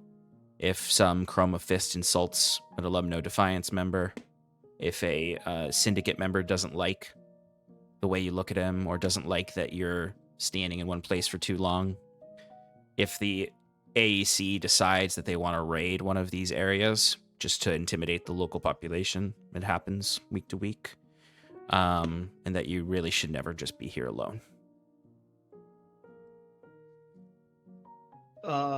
If I keep traveling down the way, I'm gonna keep heading towards the actual lighthouse ruins where I remember the street urchins were like holding up. I want to see who's specifically, who's king of the hill right now. Yeah, exactly. I mean, I will like use caution. Like, if there are a lot of guards and it looks like they're not going to let me go through, I might not even like ask. Yeah. I just want to see what's there. Totally. So the street urchins don't hide out in the foundations of the lighthouse. They hide out in the collapsed portion that is crushed the eastern side of this district. So they're more in those ruins, but there is the foundation ruins, which is at the top of this hill at the base of the lighthouse, which would be what I would say is the king of the hill spot. And when you get close to it, give me a perception check.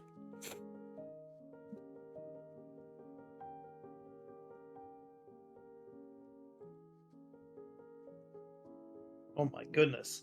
7. Okay. You can't see how many like people are inside of it. Like you can't discern like how guarded it is. But you can see that currently there are banners up. And it's not like the foundation of the lighthouse is by no means a like castle or a keep or anything, but much akin to the front gates. There are makeshift wooden structures closing it off, because the base of the lighthouse is kind of like variable lengths of wall that have collapsed, where on the western face of it is higher. Almost like the base of the lighthouse had a sideways crack that went down it when it was hit by the wave that caused the collapse of the tower. So there's varying degrees of walling and some ruined like layers that were once floors of the lighthouse, that you can see they've built like scaffolding all over, and you can see there are these red banners that you can maybe assume are tied to the Alumno Defiance, but you can't see Right. specifics. Here thinks back and wishes that he had those boots.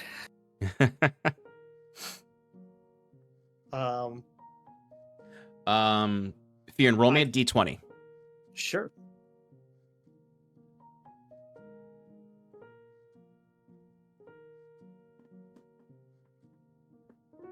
Six.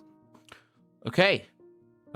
You, Fyrn, you hear a scuffle down the road, towards where you saw kind of like the, for lack of a better way to put it, like the 3 points, we'll call it, which is like the parts of the district that all three of the kind of factions are near each other.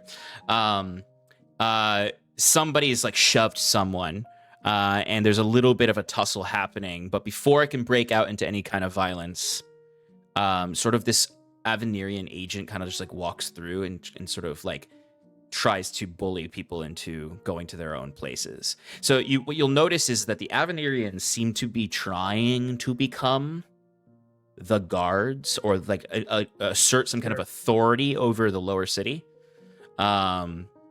because they're the strongest faction in reality, as far as like the street level sort of skirmishes are. I'll say, just for the transparency of it, I asked you to roll a d20. If it was a 1 through a 5, a fight would have broken out between the factions there. And that may be something that is consistent whenever you're spending time in the Lighthouse District, that there's potential for skirmish breakouts. All right. I think that's enough for Fyrn at this moment. But I think that he's still very curious about, some of the power mechanics here. He's not gonna, approach the Avenirian agent or anything like that, but he is going to think back to last time he saw them, and seeing that electrical thing in the distance. He thinks that maybe he could find some more information from them if he were to go over in that direction. So he's going to head towards the Avenirium's section of town. Yeah, absolutely. While you head out, you can see kind of like some of these factions kind of like, they flip off the Avenirian agent. You see some people kind of like spitting in the road. But peace has been held in the street as the agent walks away, and people kind of disperse away. But generally, it seems as though this like midtown area of the Lighthouse District is where like these black market shops come up that are selling like dangerous goods and substances. And like each of the factions has their own kind of black market shop there. And they all kind of vie for control economically, that then burst into violent vying for power. And currently the as you might presume, the Alumno have kind of like a step up, and kind of whoever holds the lighthouse maybe has a little bit more sway in the region. But before, go ahead. Yeah, I was gonna say, like, does the Alumno area seem like they're defending it, or is it, still quiet like the other areas? Like, if I were to walk right into, like, past their fences, do you think they would like immediately jump me, or would they? Oh, yes. No, they're not. This is not a like, oh, there's another exchange up there, like there's another marketplace up there. No, like that's like their gang hideout at this point. Yeah. It's their stronghold, one could say. But before we have you head back to Main Street, I want to jump back to Jacquette with Ducant. Oh, I gotta switch the music. It's okay. Sorry, I should have switched it to Fyrn. Anyway, Jacquette, you have your tumblers of whiskey with Ducant, and you asked him about the Commodore's presence and what's been going on. And he'll go on along kind of like he'll start off with just saying things you already know, like Right. Commodore's not here. He hesitates to say flee, but he does ultimately say flee. She's fled the city at Mr. Greaves' challenge. He is working tirelessly day in and day out to try to maintain the governor's priorities in the city and the region. The Ardunai have become a huge pain in the ass, given that they're kind of like they're penchant for violence. But he would specifically start talking about the factions a little bit unless you prompt him to with another question. No, I let the man speak. Okay. He would say, Mr. Greaves, his syndicate operates as it always has out of the Widow's Wood, but the individual Mr. Greaves is maintaining separation from the organization, claiming that he is no longer, or never really was, a crime lord, as he's been called. That people have acted with his name, but only he now will mark whatever is officially a Mr. Greaves operation, while his syndicate still smuggles and controls the docks and essentially holds an embargo on Hyvin for anyone except for those who are in alliances or neutrality with the syndicate. The main challenger to their power is the Alumno Defiance, who have brought their forces to heel and gathered in Hyvin once they were spread throughout all lands. Although the official Alumno Defiance still operates out of their hideouts across the lands, under a curious fellow claiming to be a Captain Hastings. Sorry? And he kind of raises his eyebrow at you. Yes. Captain Otto Hastings of the Bone Rattler?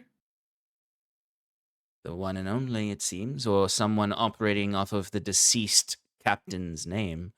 Seems to be a lot of names popping up that we thought were otherwise attended to. Interesting. So this Alumno Defiance, I thought their whole spiel was concerned with Halcyon and that thing. They are. And they are, before recently, were a disgraced mercenary gang because they held no cohesiveness. But this Otto Hastings, or whoever he is really, is trying to reignite the rebel spirit amongst them and finding Hyvin to be a useful organizing place. Interesting. And where are they operating out of? Currently, the Lighthouse District. They have holed up in the tower itself, or the foundation of the tower, and they are trying to maintain control because they have no home in Hyvin. The rest of the districts are claimed for, though they have come to agreements with Mr. Greaves about using the docks. So now there are syndicate vessels, defiance vessels, and those who are too small to matter. The gods only know how the Avenirians are supplying themselves with their company officers here, since they do not have vessels coming in and out of the port. The Ardunai, as you know, held the gate and Piscator's Row. Or at least their puppets, the Chroma Fist. Yes, we met some of their ambassadors. Yes, the Ardunai see themselves as above the petty crimes of the streets. So they employ the Chroma Fist to do their dirty work. But it's all a web of betrayal and lies and cheating and stealing and general disorder and as you can tell, and he kind of just points at his face and like the wrinkles and bags. It is night and day trying to do anything. The Avenirians are the only other operation from the capital lands here. They're And so hard the to work with. Avenirians. Interesting. So their focus, though, as I understand it, is on their what do you call it? Their power supply Yes. that supplies the entire city with energy. Yes, and unfortunately, they have altered their contracts with Hyvin. When you have sole ownership of a commodity, they are able to set the price. So what was once under the governor and under the commodore a free public service for those who would accept an Avenirian generator in their structures has now become a utility of silver. Interesting. And so the AEC, who do they operate under? I assume the governor must have some control over them if he lets them into his islands. The Avenirians operate out of their own small city, Avenir. Mages. Which is where, remind me?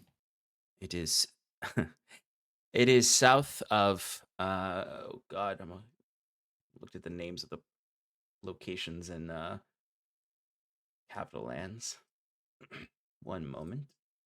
I have it in my notes.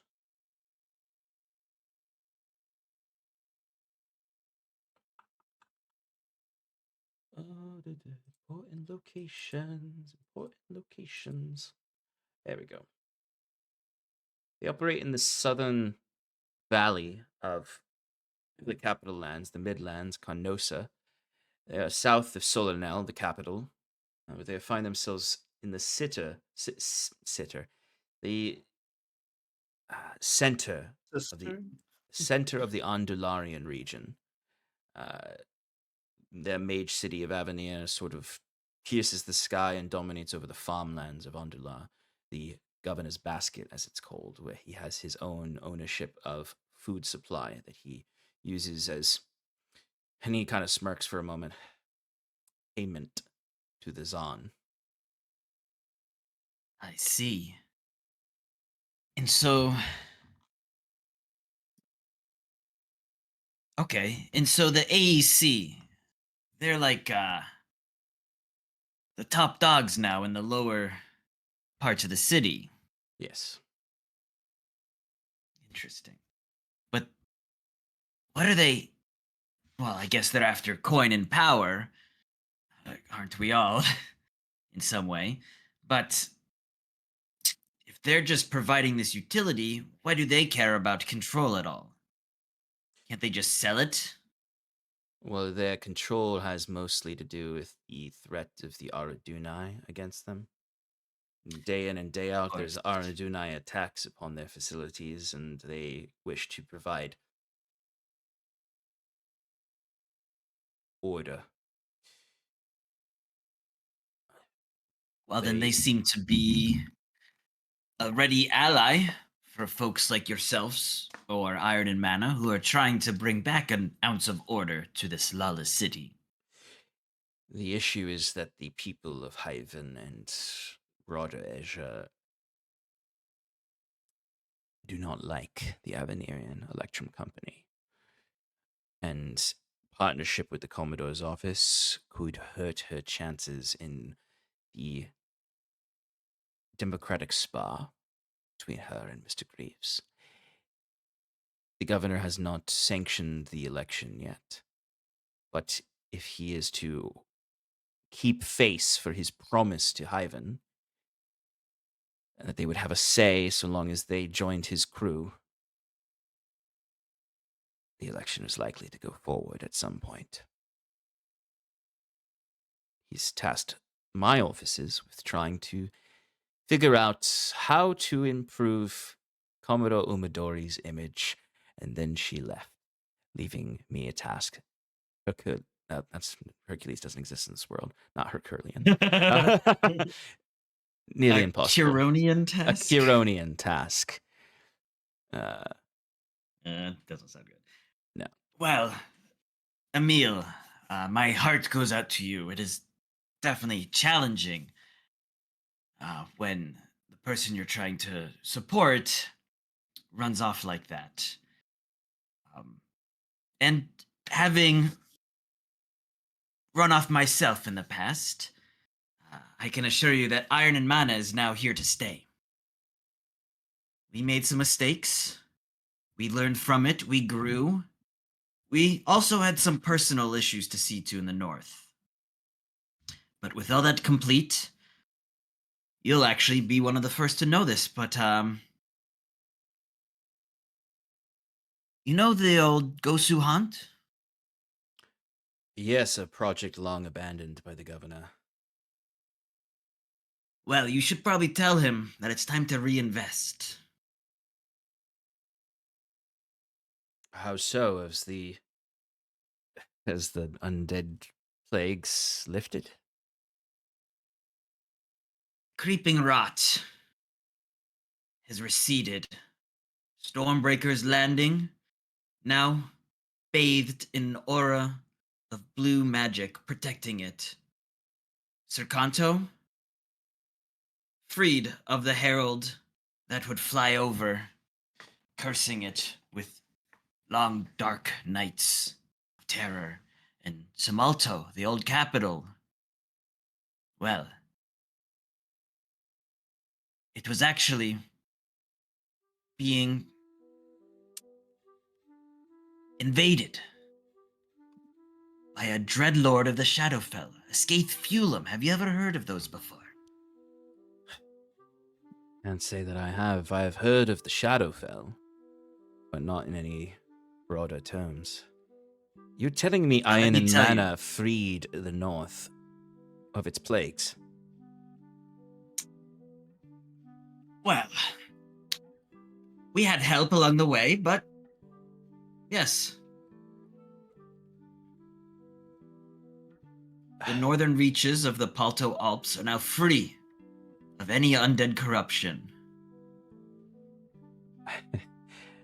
And he kind of takes a long swig of the whiskey glass he has, and he kind of rushes to his desk, a little too eager to work suddenly. Aquet raises his glass as he's doing this, like as a cheers almost, and just finishes his drink as he just lets out a big yes, my friends, we're back victorious. He's clearly like grabbing scrolls and stuff and begins to just like write down notes. He's like, I have to get word to the governor. We need to send an envoy immediately, as soon as possible. And he kind of looks up at you for a second, Jacquet. And he's like, you could see a face of like, he's thinking of saying something, but not sure if it's a good idea. Please speak your piece, my friend. Mr. Touchard, have you ever considered politics? Me? And politics? Well, you know, my grandfather, he was leader of the Guildmasters in Domuzerum, where I'm from. My brother is likely to follow him. Politics has always been in the family, is what I'm trying to say, so maybe I've thought of it before. Why would you ask such a thing of me? Jacquet says, clearly feigning, like, very much playing it up. Just some thoughts. Something to sleep on. I'm sorry. I suddenly have a lot of work to do. Tell your companion, Bruce, that if we can gain some semblance of control over the lower city, there will be a lot of need for construction. And well, speaking of construction, I don't know if you can help me with this, but me and my compatriot Fyrn, we're looking well, let's just say we found a lot of gold. We found a lot of gold and some platinum and some jewels and gems, some nice crowns, a gilded cup here and there, some jewelry. Anyways, we found a lot of nice things and are looking to invest in real estate. Well, if you're looking for titles, I can't say that the gangs of the lower city will respect them, but when everything clears up, they'll hold legally.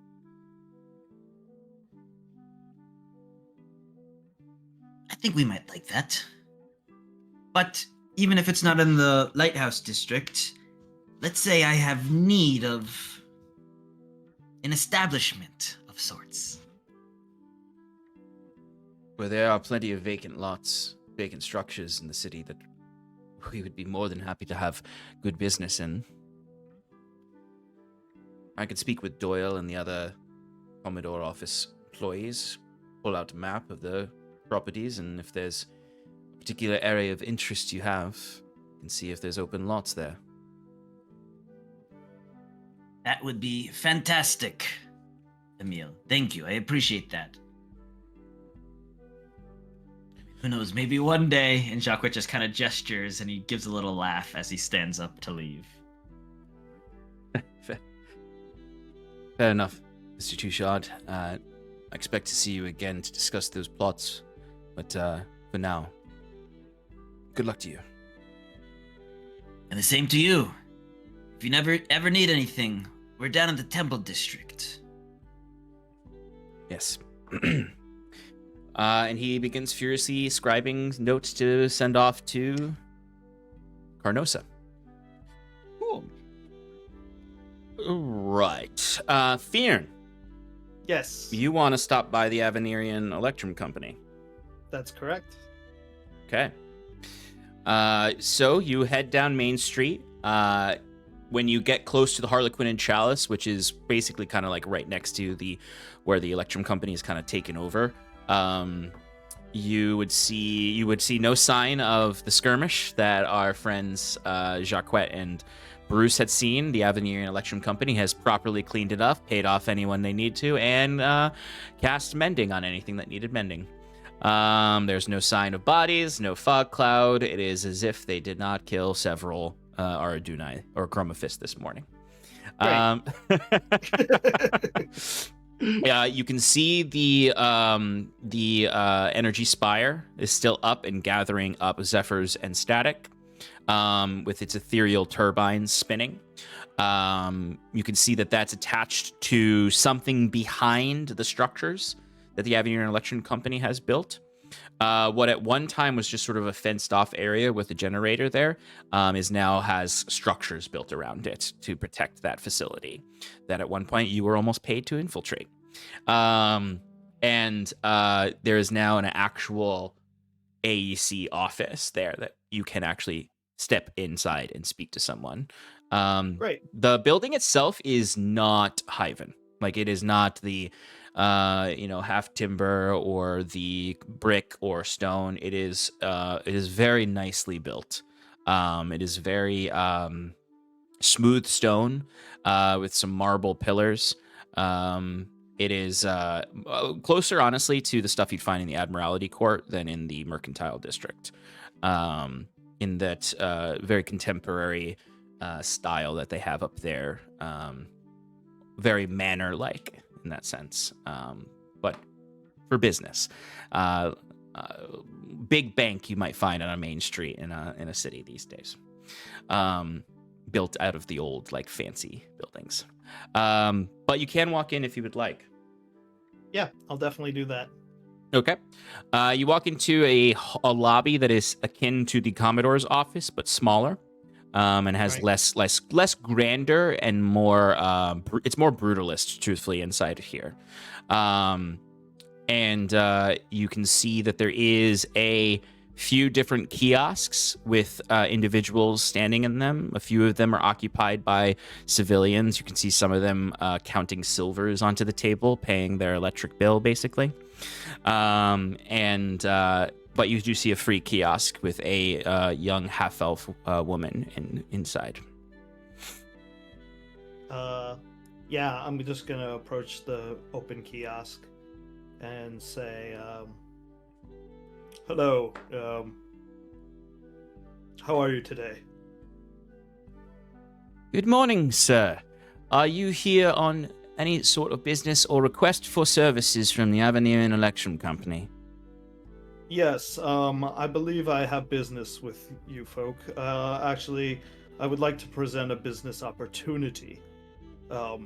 Is there a possibility that I might be able to speak to a manager or some sort of higher up in your establishment about possibility of a business proposition? You wish to speak with one of our sages. Particularly, we can potentially put together a meeting for you with one of our Sage of Coin, operators of much of the business of the Avenirian Election Company. I'm afraid that's a bit above my duties. But if you were to give me your name and address, I can bring this to the authorities of the Avenirian Election Company, and they will be with you or will send word to you as soon as possible to set up a business meeting if you are here to propose any sort of venture cooperated with the company. Very well. Might I... It would be a shame for them to miss out on this opportunity. It is quite time sensitive. If there's any way I could possibly expedite this process, and I, slide a bag. And then you see she like kind of like gently like pushes the bag away from you and says, so sorry, sir, but there is no need for such clandestine offerings. You can simply pay a standard fee for expedition of services. It will cost you, let's see. And she looks at a notebook by her side, and you see she just like writes into it. You can't really see what she's writing, but you kind of look over, and the writing disappears from the journal. And then more writing appears. For a lowly sum of 1,500 silver, you can secure your space with an Avenirian Sage of Coin on the morrow in the morning. 1,500. This will assure you a whole 15 minutes with one of our Sage of Coin to propose your business deal.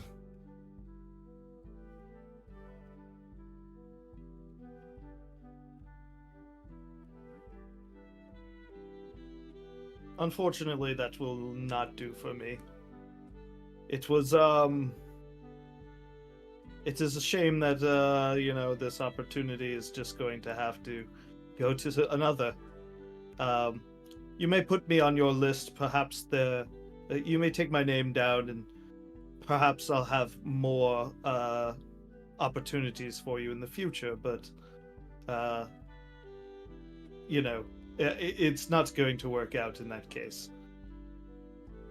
Oh, that is a shame, sir, but we are happy to take your name and address down for any future opportunities with the Avenirian Election Company. We're always looking for business partners in spreading light to the world. Fyrn is going to write down, Fyrn White Eye. He's going to make his address the Temple District location. And under it, it'll say, member, acting member of Iron and Mana. She takes it all down and then kind of like stops writing and looks up and then looks down and finishes what she's writing, and it disappears into the journal. Good news, sir.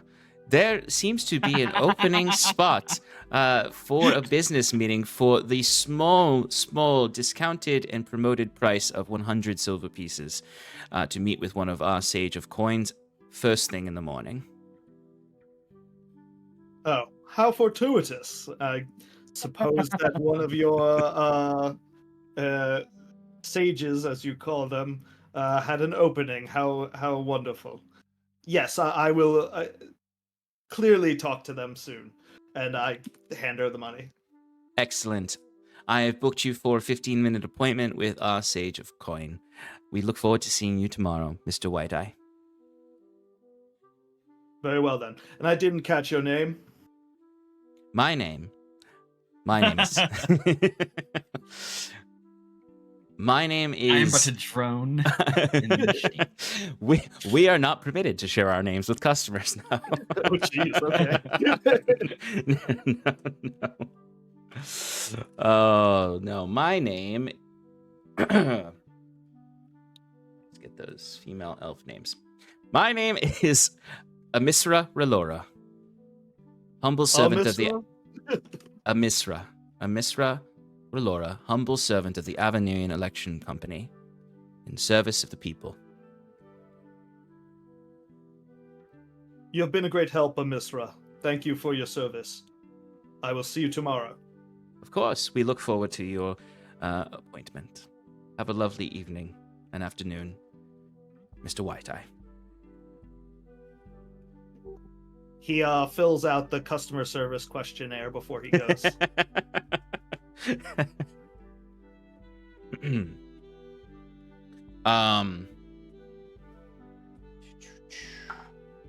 Fyrn, what's your passive perception? What is it, Sean? 13. Okay, good to know.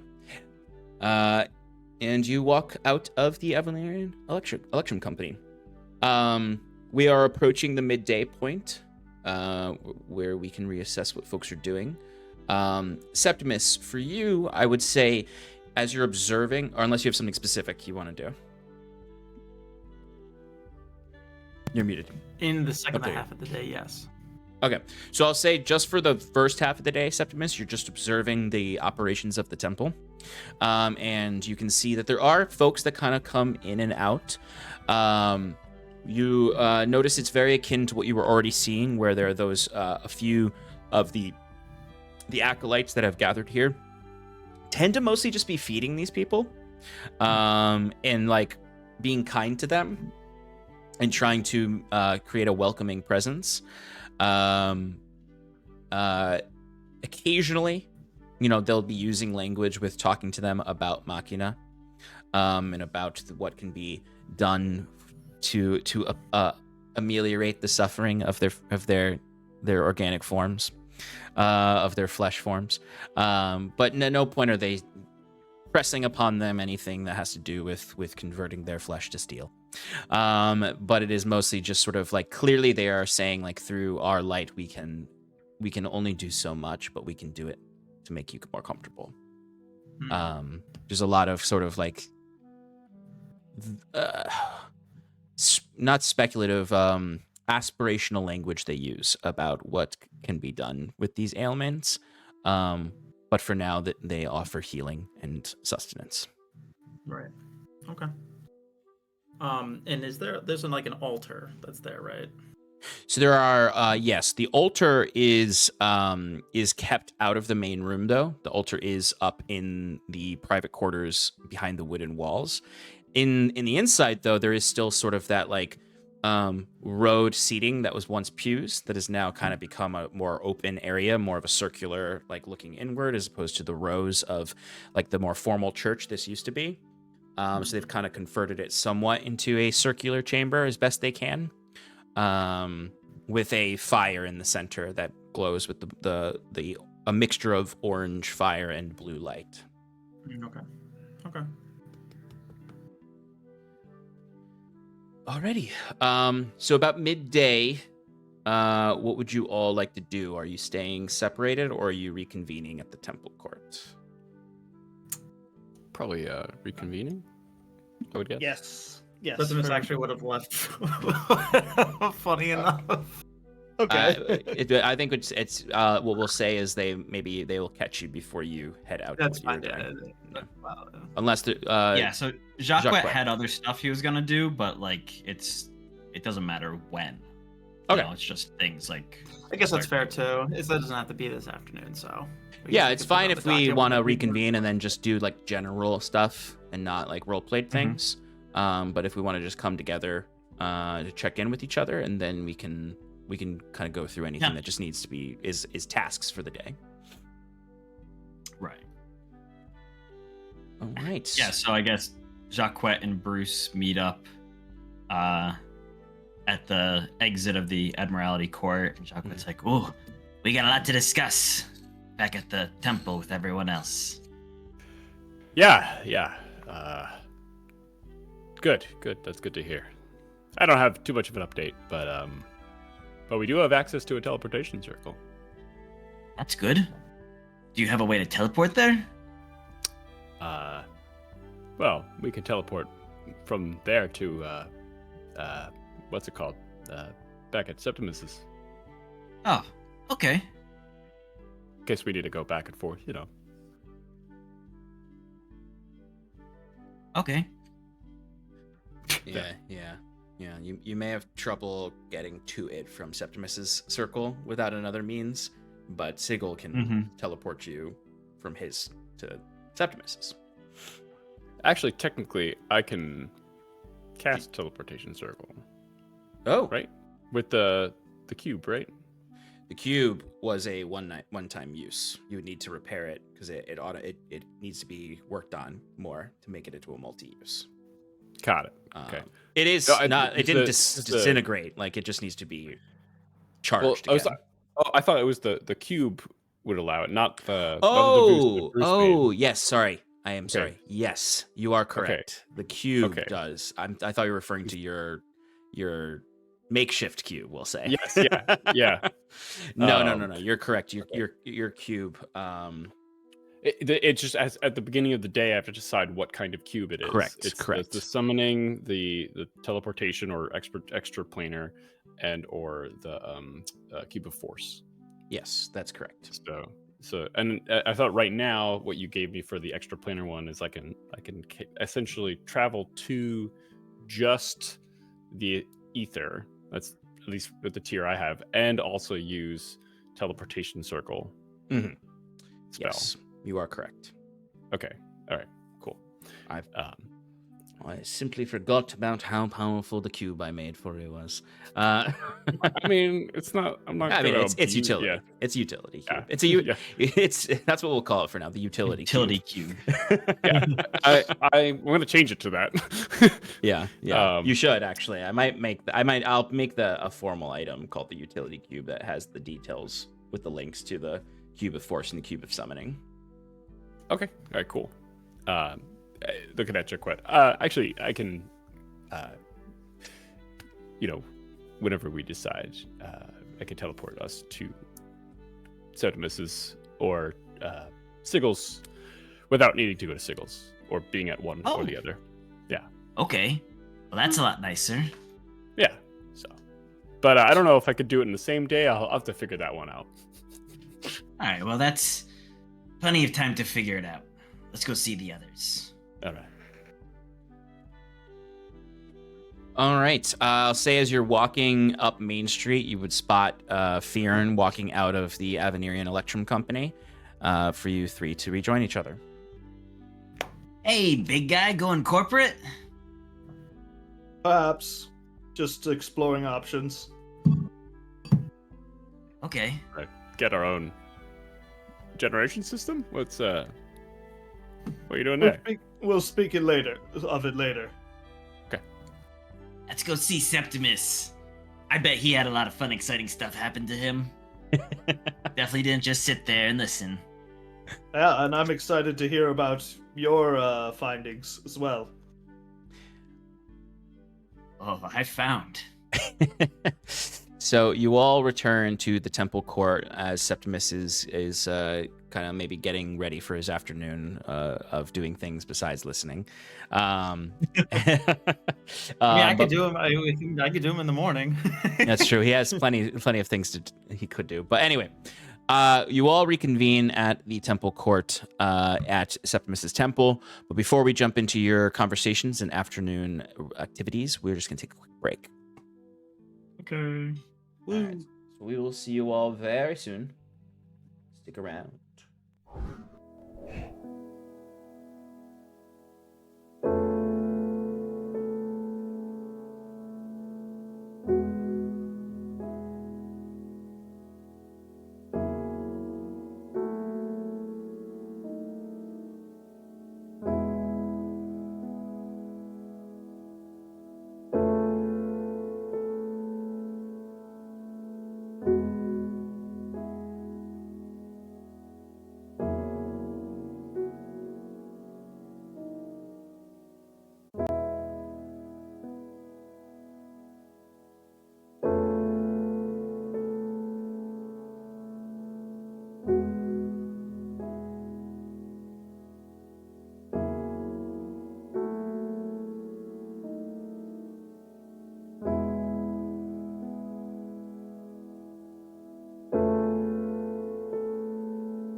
Welcome back to Adrift in Aldhalor. Our heroes have learned a little bit more about Hyvin's current state and the powers that be. And now they are reconvening at the temple, Septimus' temple, to discuss what their next moves are, and then maybe get some things checked off their to-do list in the afternoon on this day, and maybe start planting some seeds for their future endeavors. So, Iron and Mana, you return to the temple, where you can find Septimus with his acolytes observing. A lot of you can gather in the back room, where you have a little bit more privacy. And there I was, stranded in the forest, lost, afraid, foraging. When all of a sudden, the bright light, the blue glow of Machina, I see him. Sal, right here. Oh. Scared at first. Never in my entire life did I think I would behold such a magnificent being. But at first, of course, I was scared. Oh, friends. We'll have to continue this at another time. But I have some matters I must attend to. Absolutely. And you see that there's it's like the few acolytes that are there, and then any of these sort of street urchins or refugees, really, you could call them. We're all gripped by your story, given the nature of the healing they're receiving and everything. It is lending some validity to some of the things that your acolytes have been saying to them, where they can look and be like, oh wow, that's an actual machina, and this is not just a bunch of random clerics giving us level 1 healing words. All right, but a lot of you all can gather at the table in the back room. So, did you guys find out anything out that would be of use? Yes. But I suppose I should, I have a plan that, might be a little bit violent in nature, so perhaps we should save that for last. Fyrn.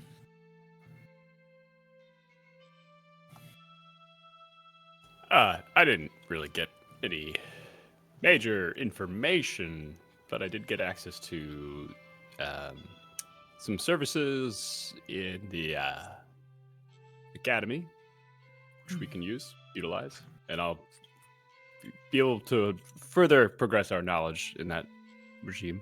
In addition, we now have access to Sigel's personal teleportation circle, which I can have us teleport to and from if we ever decide to go back to your place, Septimus, or need to travel back to Hyvin.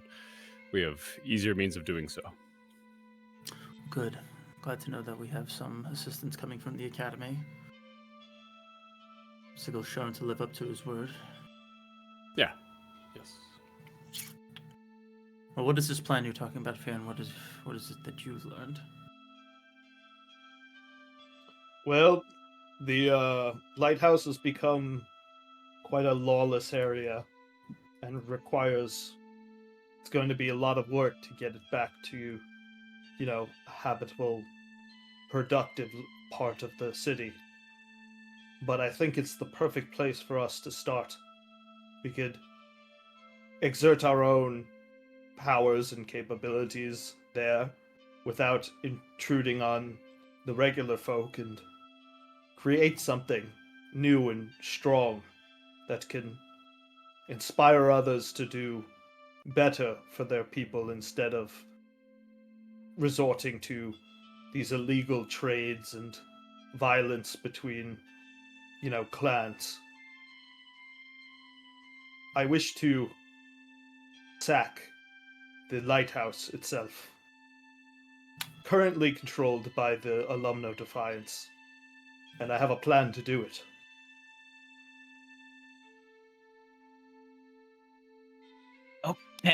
Okay, that's a little explosive. Well, like you said, we need to make our presence known. I don't think just yelling our names in the streets will do at this point. We must exhibit our new strength. This is the perfect way. We can establish ourselves in tactical position and show the other factions that we're here to stay. As much as I love my new setup here, I don't think it is the proper channel for us to be launching our strategic endeavors. The Lighthouse District, though, does provide a good strategical advantage, being on the outskirts of, not the outskirts of the city, but facing one part of the city, where it's essentially not going to be surrounded. It may give probably the best vantage point of having some sort of stronghold. The Alumno of Defiance also is lacking structure compared to the other factions, which we know are controlled by specific leaders. They seem to... What? Oh, no, nothing. It just...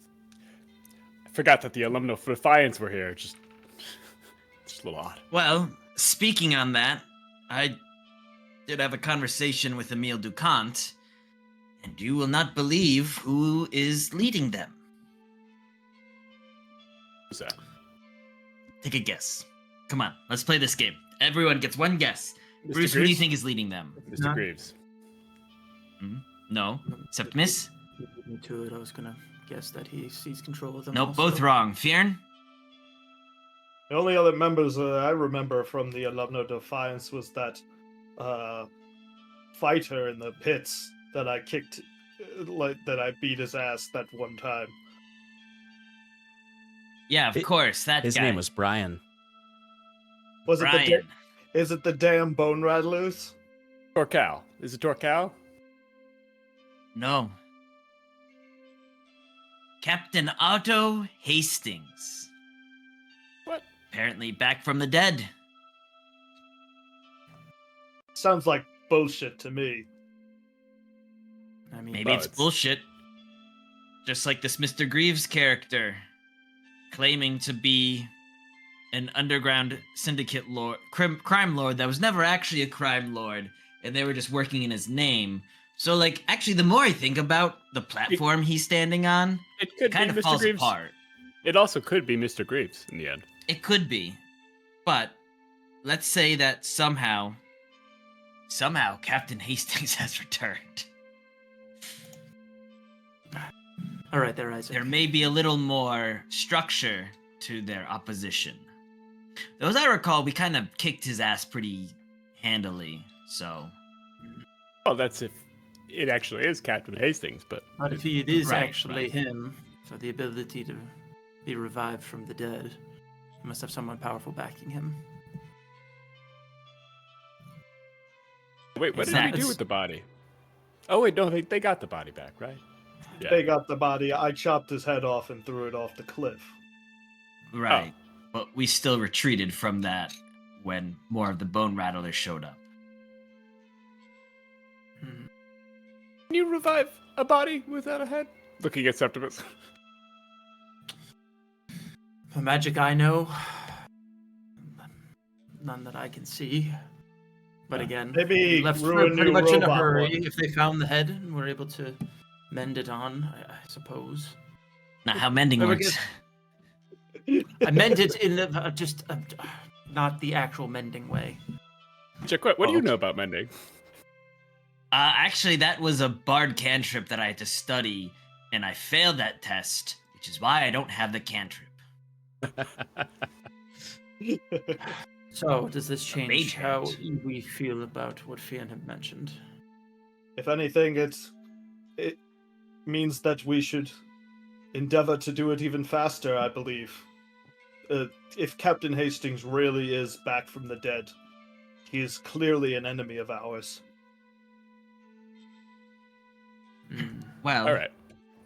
you said that they've taken over the lighthouse building structure.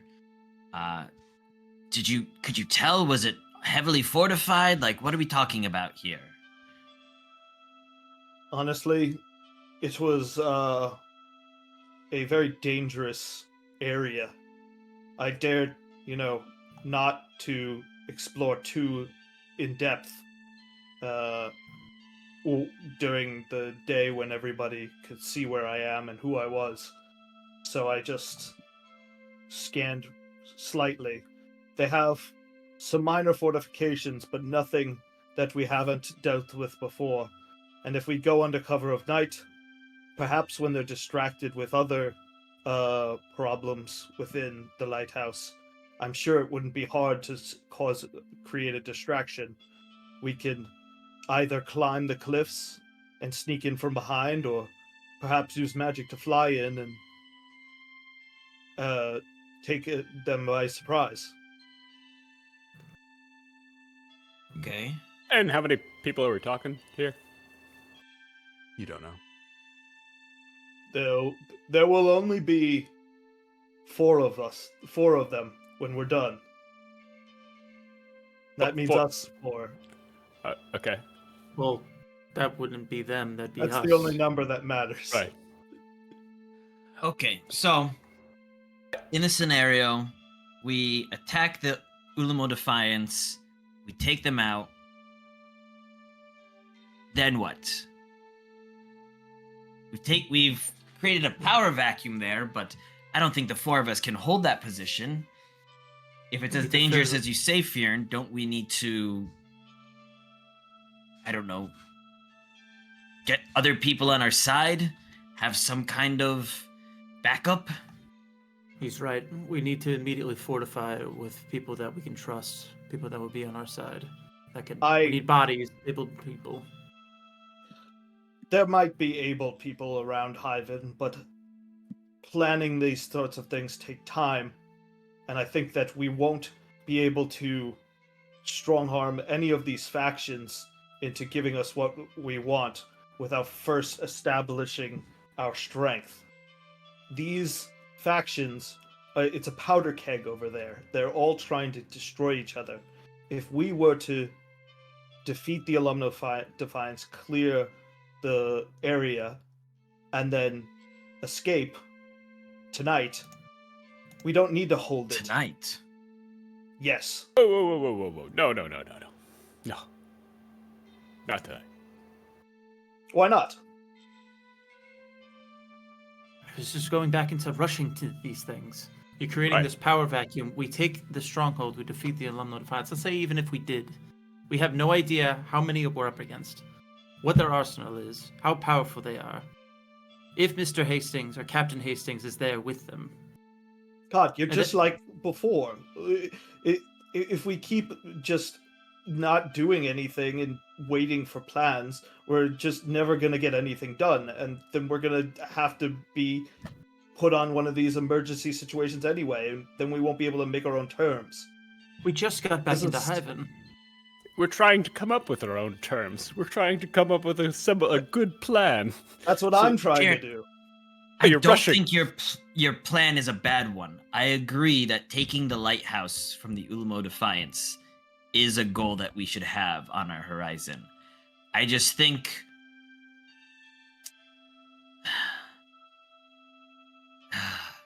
Actually, the more I think about it... Alright, so let me put it like this. What Fyrn is saying is right. It's not about holding it. It's about asserting our dominance. Now, what we did at the gatehouse against the Chroma Fist was good. But if we can kick out the Ulamo Defiance from the lighthouse, even if we can attack them and hurt them there, that shows that Iron Mana is back and ready for a fight.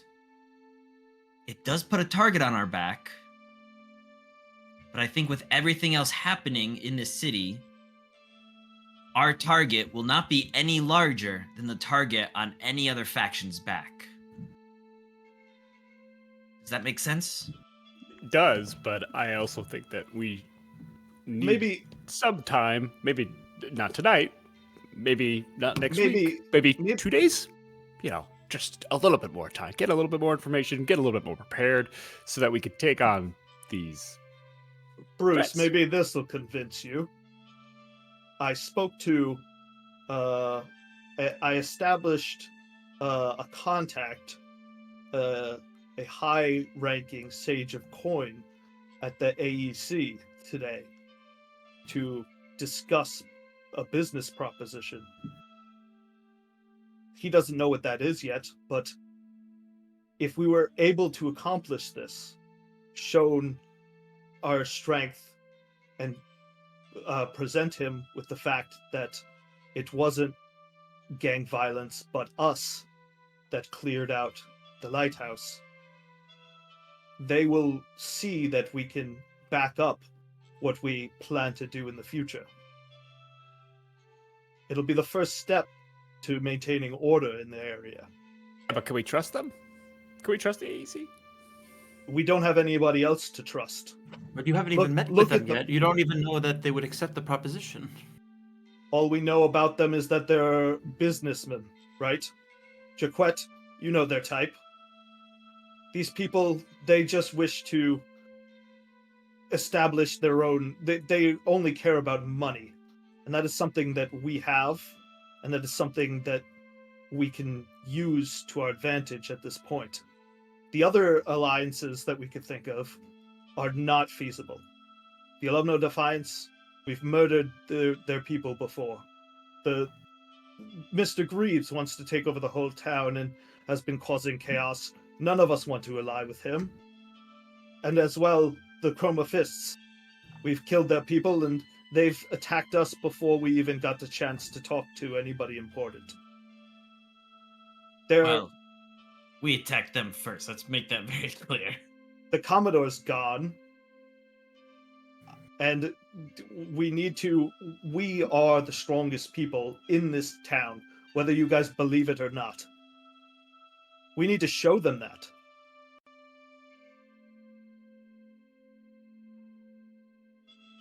I gotta hand it to him.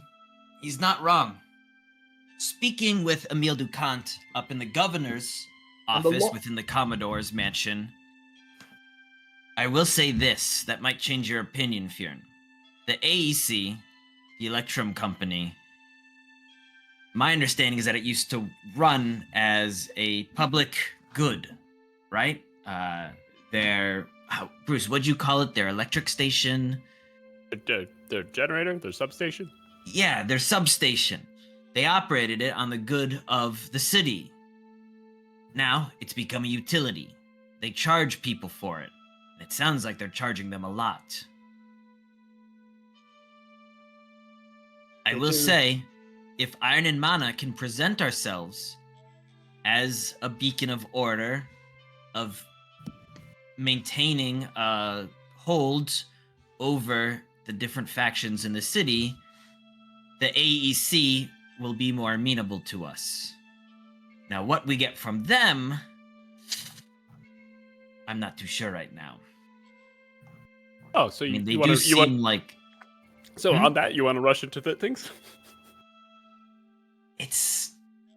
it is rushing. You're not wrong. Rushing is what we need right now. No. No, it is not. If we rush in, I'm not helpful. How are you gonna fly in there, huh? What do you mean? Well, he wants to climb on the backs of a cliff to get in.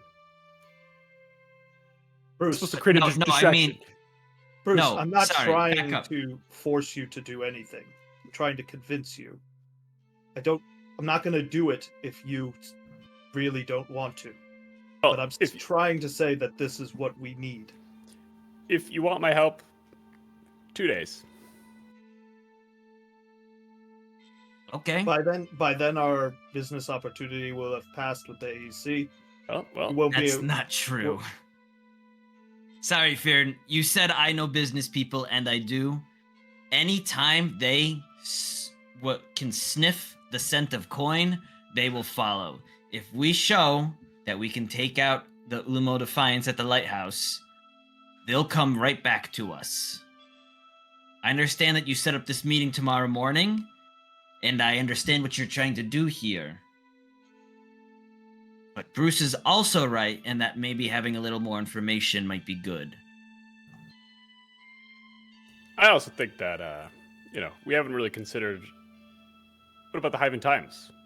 Helen Thibodeau, Morris Poppins. They might be good resources for. For what? I don't know. They might have more information. I will say this. I understand the want for information. However, there's only so much information that these people can give us that is relevant to what we need to do. Agreed. What will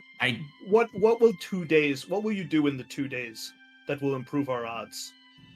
Well, unlike you, Fyrn, I need to make my equipment to be useful.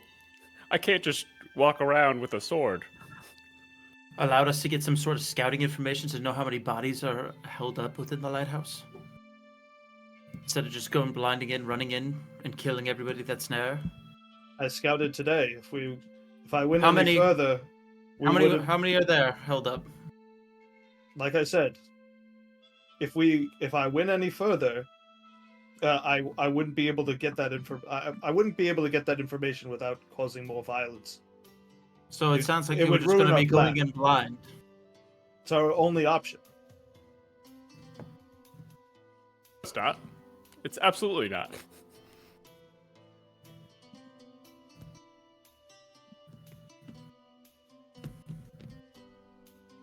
I understand what you're trying to get out of this, Fyrn, but I don't think that we're in a position to do that. And from what Bruce is saying, he needs this time to prepare.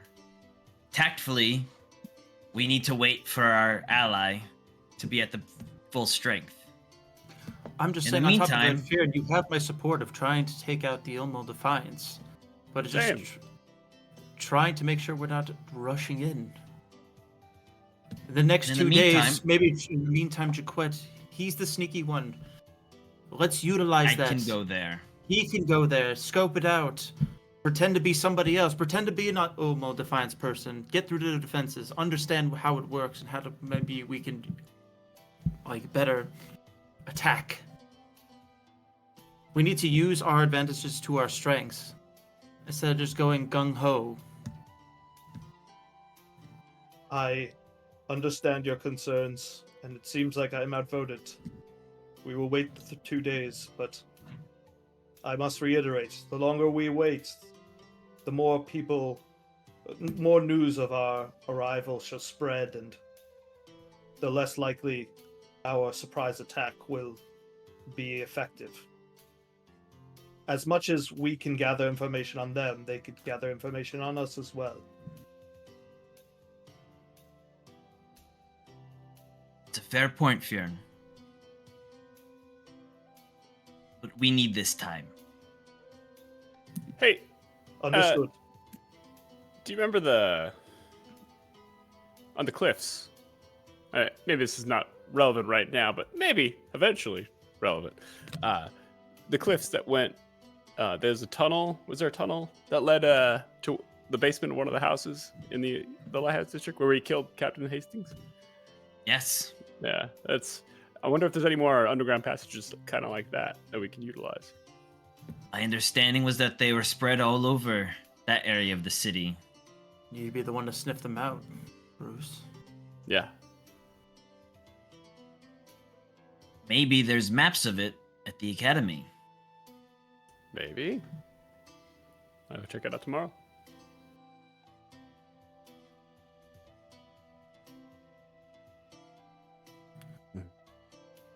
Lunchtime.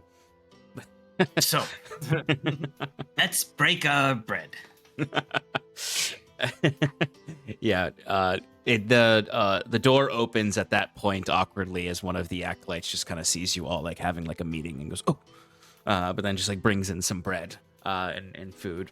And I think what we'll do is for the afternoon, if there are like just things you want to get done in the city, anything that's like just quick transactions you want to do, or if there's anything specific you want to do, but we'll do a little mini downtime for that kind of work.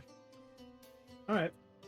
All right. Septimus, I know you have something you want to do this afternoon. Yes. Septimus would want to go to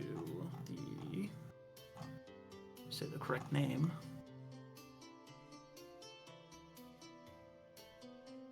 Just Harborside. Okay. And what are you looking to do in Harborside?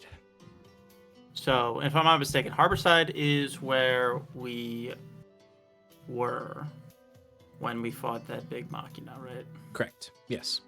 The Dread Machina. The Dread Machina. Mhm. So, going to the location off the shore into the water, or looking out into the water, obviously knowing that after we defeated the Machina, that Syphagen would have salvaged the body of it. Yeah. But out of curiosity and looking to maybe use it for something else, Septimus would like to try to investigate, see if he could find a fragment or a piece that maybe had broken off that is within the water or shimmering within the water. Yeah. And I know I kind of mentioned this before too, is if you allow me to use like a detect good and evil, even though constructs are not necessarily any of those things, just given the clerical background, where I'd be able to sense and kind of sniff that stuff. Yeah. If you cast detect good and evil, I will allow for you to use that detection to detect the divine Machina, to see if you can get any signifiers of that. But if you also would like to give me an investigation check for this. Yeah, it could be both. Yeah. Come on.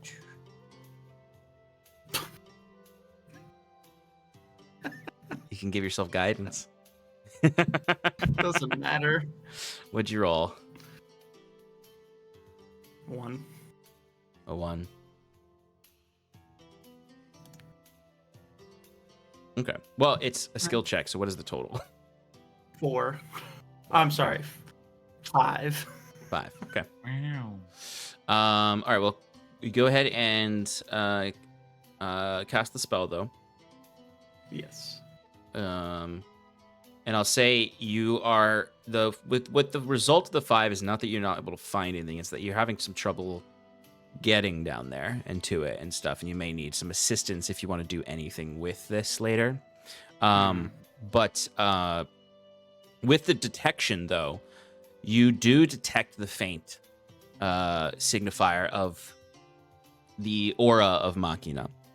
To say that even though Syphagen claimed this to be a wild Machina that he discovered and captured, that this creature, this dread Machina, had some spark within it of the grander Machina. So while you aren't able to necessarily determine the exact pinpoint location of a scrap of it, you gain the general sensation that the scrap that is under the water does have a hint of the divine magic to it. Well, thank you for giving me that little bit. And it's Cast just perfect spell, too, because and you that's can say, this is Septimus not having the wherewithal to get in the water and find the piece himself. I mean, honestly, but- I imagine this is like a part of the wharf where it's like the waves are coming and smashing. Oh, and yeah, we're like, yeah. for a brief second, I'm gonna be like, maybe I could do that. It's like, no, that's too dangerous, especially with me being afraid of drowning.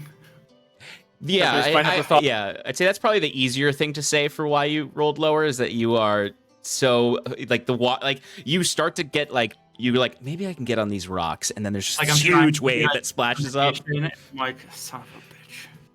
Septimus then has the thought of clarity. Maybe Bruce has some of Machina in his bag.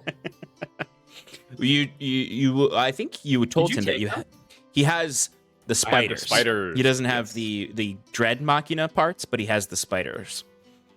Yeah, that's fine. Okay. Well, then at whatever point, he just kind of went to investigate a bit. Yeah. If there is still active downtime, he would go and try to find Bruce. I'd say that's Might fine. be able to help Yeah. him. Bruce. Just So eating anyway, bread. Reading Timothy Chalamet's teleportation chips and tricks. I was taking a walk down by the wharf.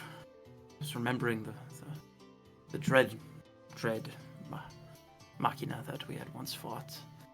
And something just within me that maybe something was lingering, even though we defeated it and Syphagen had laid claim to its corpse. I felt something within the water that I would like, that would help me in You want to swim down and get it? No. Fortunately, because of my fears, I'm unable to do so. Oh, I But mean, with if your you wait bright till mind, the I would- morning, Hmm? I could, you know, if you wait till the morning, I can cast a spell on you to either walk on water or swim, breathe underwater. That would be perfect. Damn, Saskia, having to leave us when she just got the Yeah. ability to swim and breathe underwater. That would have been convenient. Okay. But you still happen to have some other pots, don't you? Oh, yeah. Those little spiderlings that those the corpses of those that thing emitted. Yes. Yeah. Might I have them? Yeah. I'd like one at least. Got an idea for something I want to do with them, but I got a total of 3. I can have 2 of them. I can. No, I like where your head's at of trying to use them, but for what I'm trying to do, this maybe one might work. We'll see after God tells me later. Okay. All right. After God tells me later. Okay. Bruce reaches into his bag and pulls out or grabs it by the leg of one of the spiderlings and Yeah, they're like the size of like a big dog, I would say. Okay. yeah. Or maybe not fun like carry- maybe not like a carry- Great Dane, more like a like a golden retriever. Have fun carrying that around. Well, he You know, if you picks need it up, somewhere- puts it directly over to like a table where like he'll clear stuff off and kind of like have it be like a work area.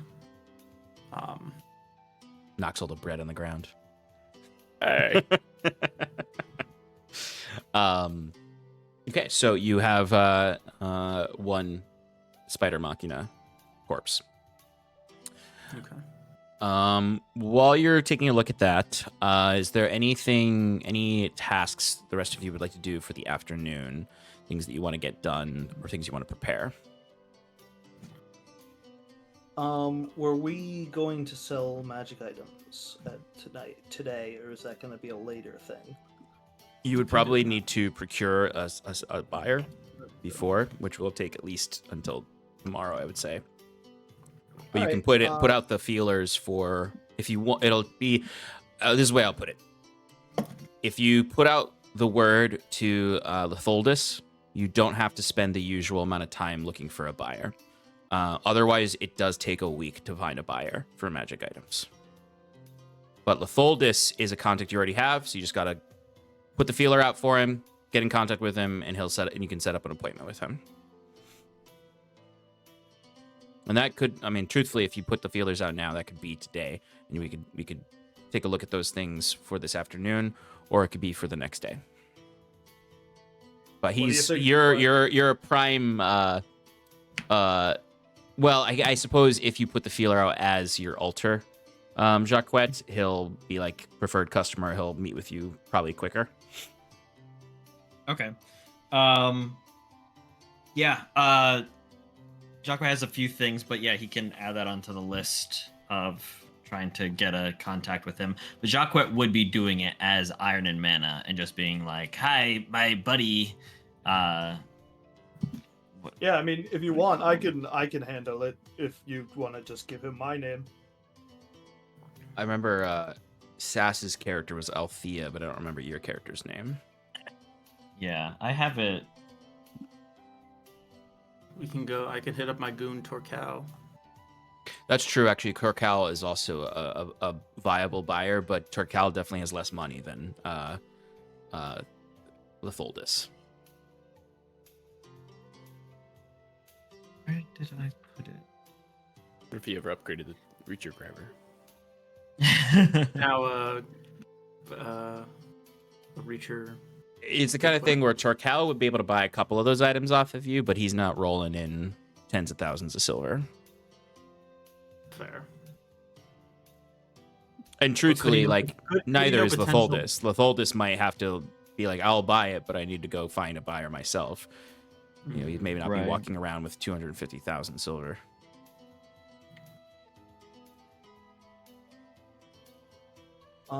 But trading items.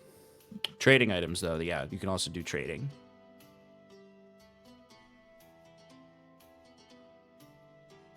There's a couple items that I Enzo want to trade in to Burlo. upgrade. Enzo Burlo. That's Jacquette's Gwen disguise. Yeah, Enzo But- and Althea. Yeah. Fyrn, if you want to sell your own stuff, that's fine. This is not a priority for Jacquette at the moment. He has other things he wants to do. Yeah, that's fine. I'm not in a huge rush either. I suppose it can wait for now. What do you plan on doing? Come on, baby. What better way to announce Iron and Mana than a show at the Harlequin and Chalice?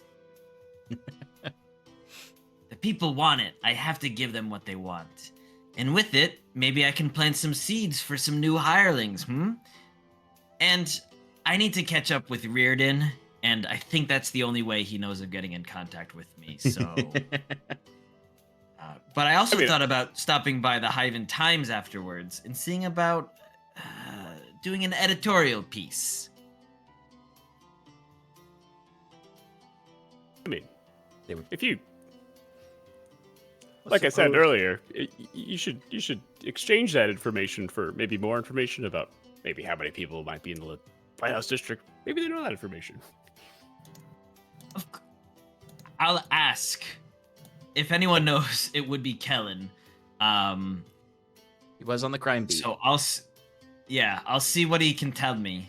If anything, we'll have a better understanding about the workings of all these different factions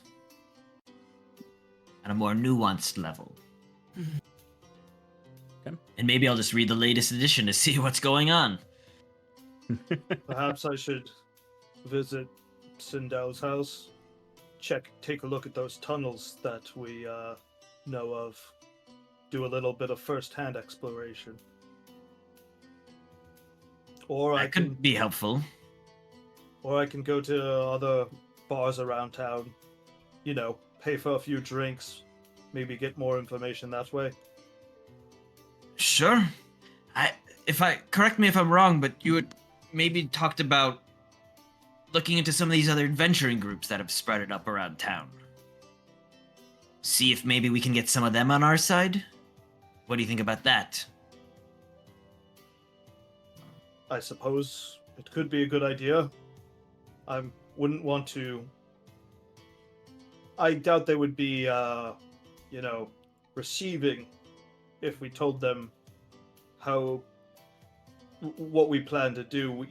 I don't really want to tell people about our plan just yet. I want it to be... Which plan? I think The he's plan that we were referring just to talking attacking about? the Lighthouse District, which is no. Oh, no, of course, yes. I don't... No. Yes, you are right. I don't think we should tell people about that, but you should still try to start making friends with some of these groups, because once we take the lighthouse, which we will, he says, kind of pointing at Bruce and Septimus, then we'll have someone that can help us garrison it. That's actually quite That's right. good. Keep it. Exactly. I was gonna suggest the same thing, and you could also maybe say maybe one day it might be vacant. Maybe they want to also establish something there. Well, yeah, maybe don't lead them too much down that path. don't go that far down. But, yeah. But making those connections, getting some friendly FaceTime in could be beneficial. No, you're right. I think I can play my hand towards that. I'll do my part while you do your Perfect. performance. I suppose I'll help Septimus then. Fantastic. Excellent.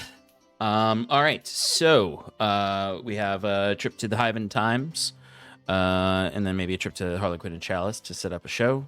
I think first the Harlequin and Chalice, and then the Cool. Times, just in case I can get a notice out Makes sense. about the performance. And then Fyrn and Septimus are going to be looking to find some of these local heroes that have sprouted up. And Bruce, is there anything specific you want to do? Mainly maintenance. Yeah, it was gonna be somewhat maintenance. I don't know if I want to go back to the academy right now. There's part of me that wants to go to the harbor to see if Torcal's there. But Torcal would be in the old Brigadier district at the flea market. Oh. Mhm. Oh, and that is getting close to Aradunai territory. Yeah. Yeah. Yeah. Maybe not.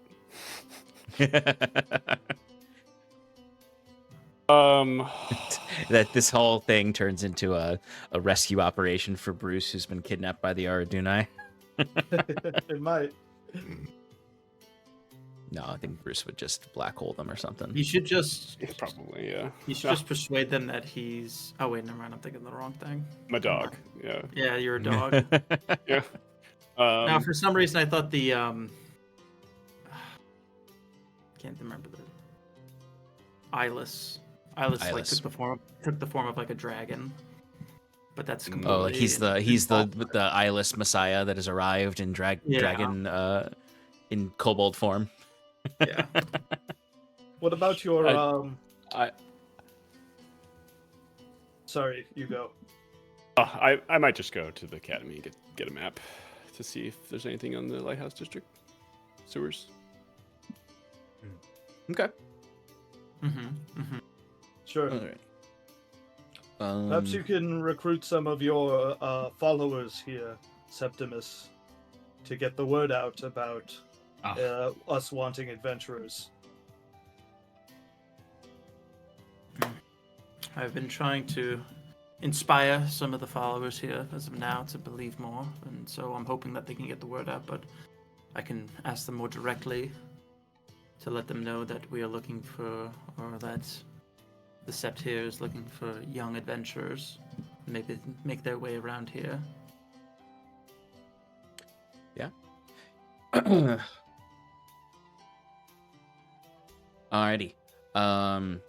So, I will ask Fyrn and Septimus to make investigation checks. You can do them independently, or someone can do it with advantage.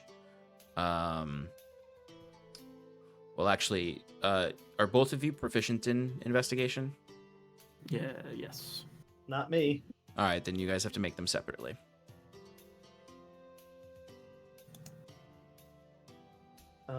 Just let as me a check. reminder, with the new help rules in the game, you can only give someone advantage if you are also proficient in it. Cool. 19. Which I think makes sense. 19, that's good. Fyrn? If I attune to my headband of intellect first, It's too late for I that. had an hour. This is a sort of a carousing again, so I will offer the same thing I offered before, where you can spend silver to improve your roll. This is a little coming off the cuff a little bit, so it's not perfect. We'll just hold to that 25 silver equals +1, up to 5. Okay. So Septimus, you could up yours over the 20 mark. Fyrn, I don't know what you got, but you can up yours. I got an 8, and I will not be upgrading it to a 10 because All right. Septimus did better. Septimus, you could spend 25 silver to up yours to a 20. Sure. Okay. This is just me doing little micro pokes at your silver count. That's about to go up dramatically when you eventually meet up with Otholdus. Well, it's already up dramatic. I'm gonna have to start playing like Baldur's Gate, where my sellers only have a certain amount of silver on them, and you have to wait for it to replenish in order to keep selling things, or buy things. But also, like I guess, like you said, Bruce, like trading is also perfectly viable with Litholdus. He can source magic items for you. Might take time, but he can source magic items for you. Such a Bruce man. All right, so with a 20, you guys, I imagine this is like this like really unlikely duo going to like bars in Hyvin, where Septimus doesn't even drink, and Fyrn maybe has to like help in a certain way, but like maybe gets distracted by that, and that's why his roll's a little lower. Where maybe you're using a little bit of silver for bribery, a little bit of silver for buying a drink for someone. But you would learn. Yeah, I was gonna say, Fyrn buys 2 drinks at every bar, one for Septimus so he doesn't look strange, like so he could blend in, and then he ends up drinking both. So So by the Fyrn's time drunk we get by to, the like, end of the it. 4th place. Damn it, Fyrn. Yeah, Fyrn, throw another 25 silver. Take another 25 silver out of your inventory for these beers. All right, fair enough. But yes, by the 4th bar, Fyrn is definitely drunk, as opposed to just buying Septimus a nice seltzer with lime to show that he's drinking. But anyway, you guys would learn that there is a new adventuring band, we'll say, that is probably the most prominent one here. That is gotten the closest to Iron and Mana level, and by that I mean that they are even known at all. Like they're nowhere near your level, of course. Then there are other kind of like mercenaries throughout that are offering up good prices to common folk, as opposed to extorting them, saying like, "We'll help you. We may ask for something in exchange, but we're not gonna do a full racketeering." They're like the Syndicate, and you'll learn this too, I'll say, beyond just like finding out about these heroes, is that the Syndicate, the Chroma Fist, and the Alumno Defiance are all engaged in racketeering protection scams, where they are engaging with these bars to protect them from intimidation by other gangs, and especially any of these bars that are on the edges of any territories. Like basically like they gain their money and power via racketeering, and for not the Chroma Fist gains some money from drug dealing as well. There seems to be you actually get a few, since you up this to a 20, you get a few hints and rumors about a elementally infused drug hitting the streets that makes you all think back to Billowgrass. And that there may be some fruition that has come to from those original experiments that some criminal organization was doing in Billowgrass. And the Chroma Fists are involved in that. Way in the before times. Yes. The Alumno Defiance offer the best deals for racketeering.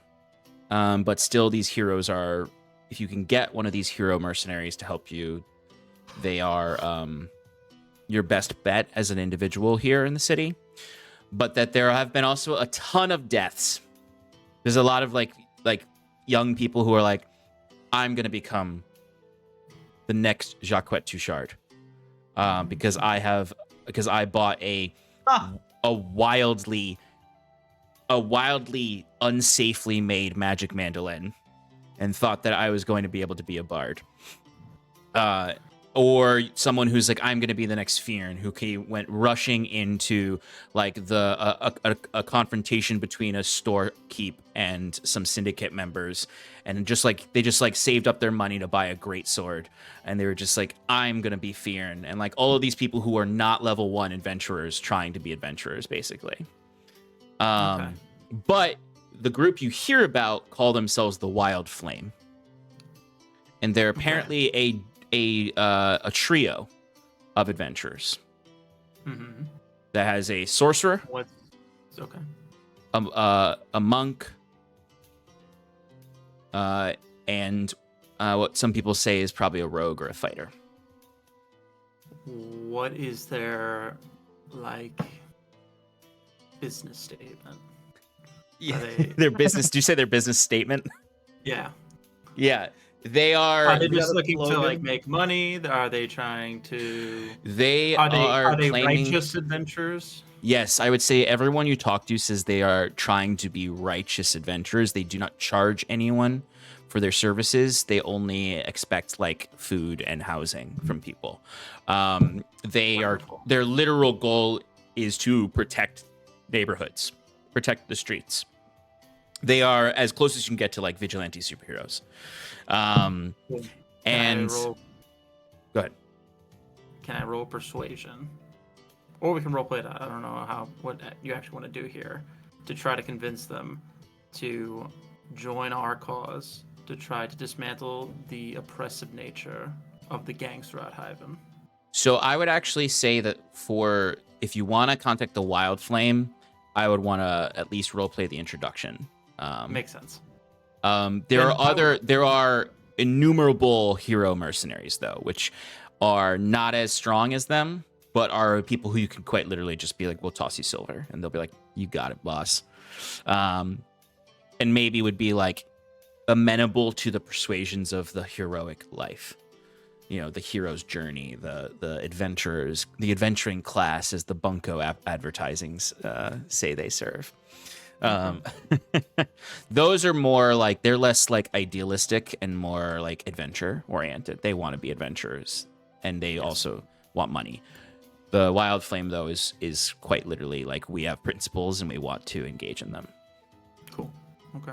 But you can arrange a meeting with them, with some of these people who know that they're kind of like, well, I know how to talk to them, but are you cool? And then you're like, iron and mana, and they're like, yeah, okay, you're cool.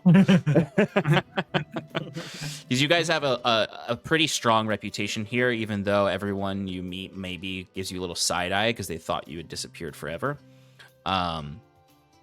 They're amenable to helping you in this situation with that. Could we say that I invite them to the temple? Yeah. The next day to come 100%. speak with them. Okay. Yeah, you can send word through one of these contacts that you meet at one of these bars and say, you know where you can find the Wild Flame.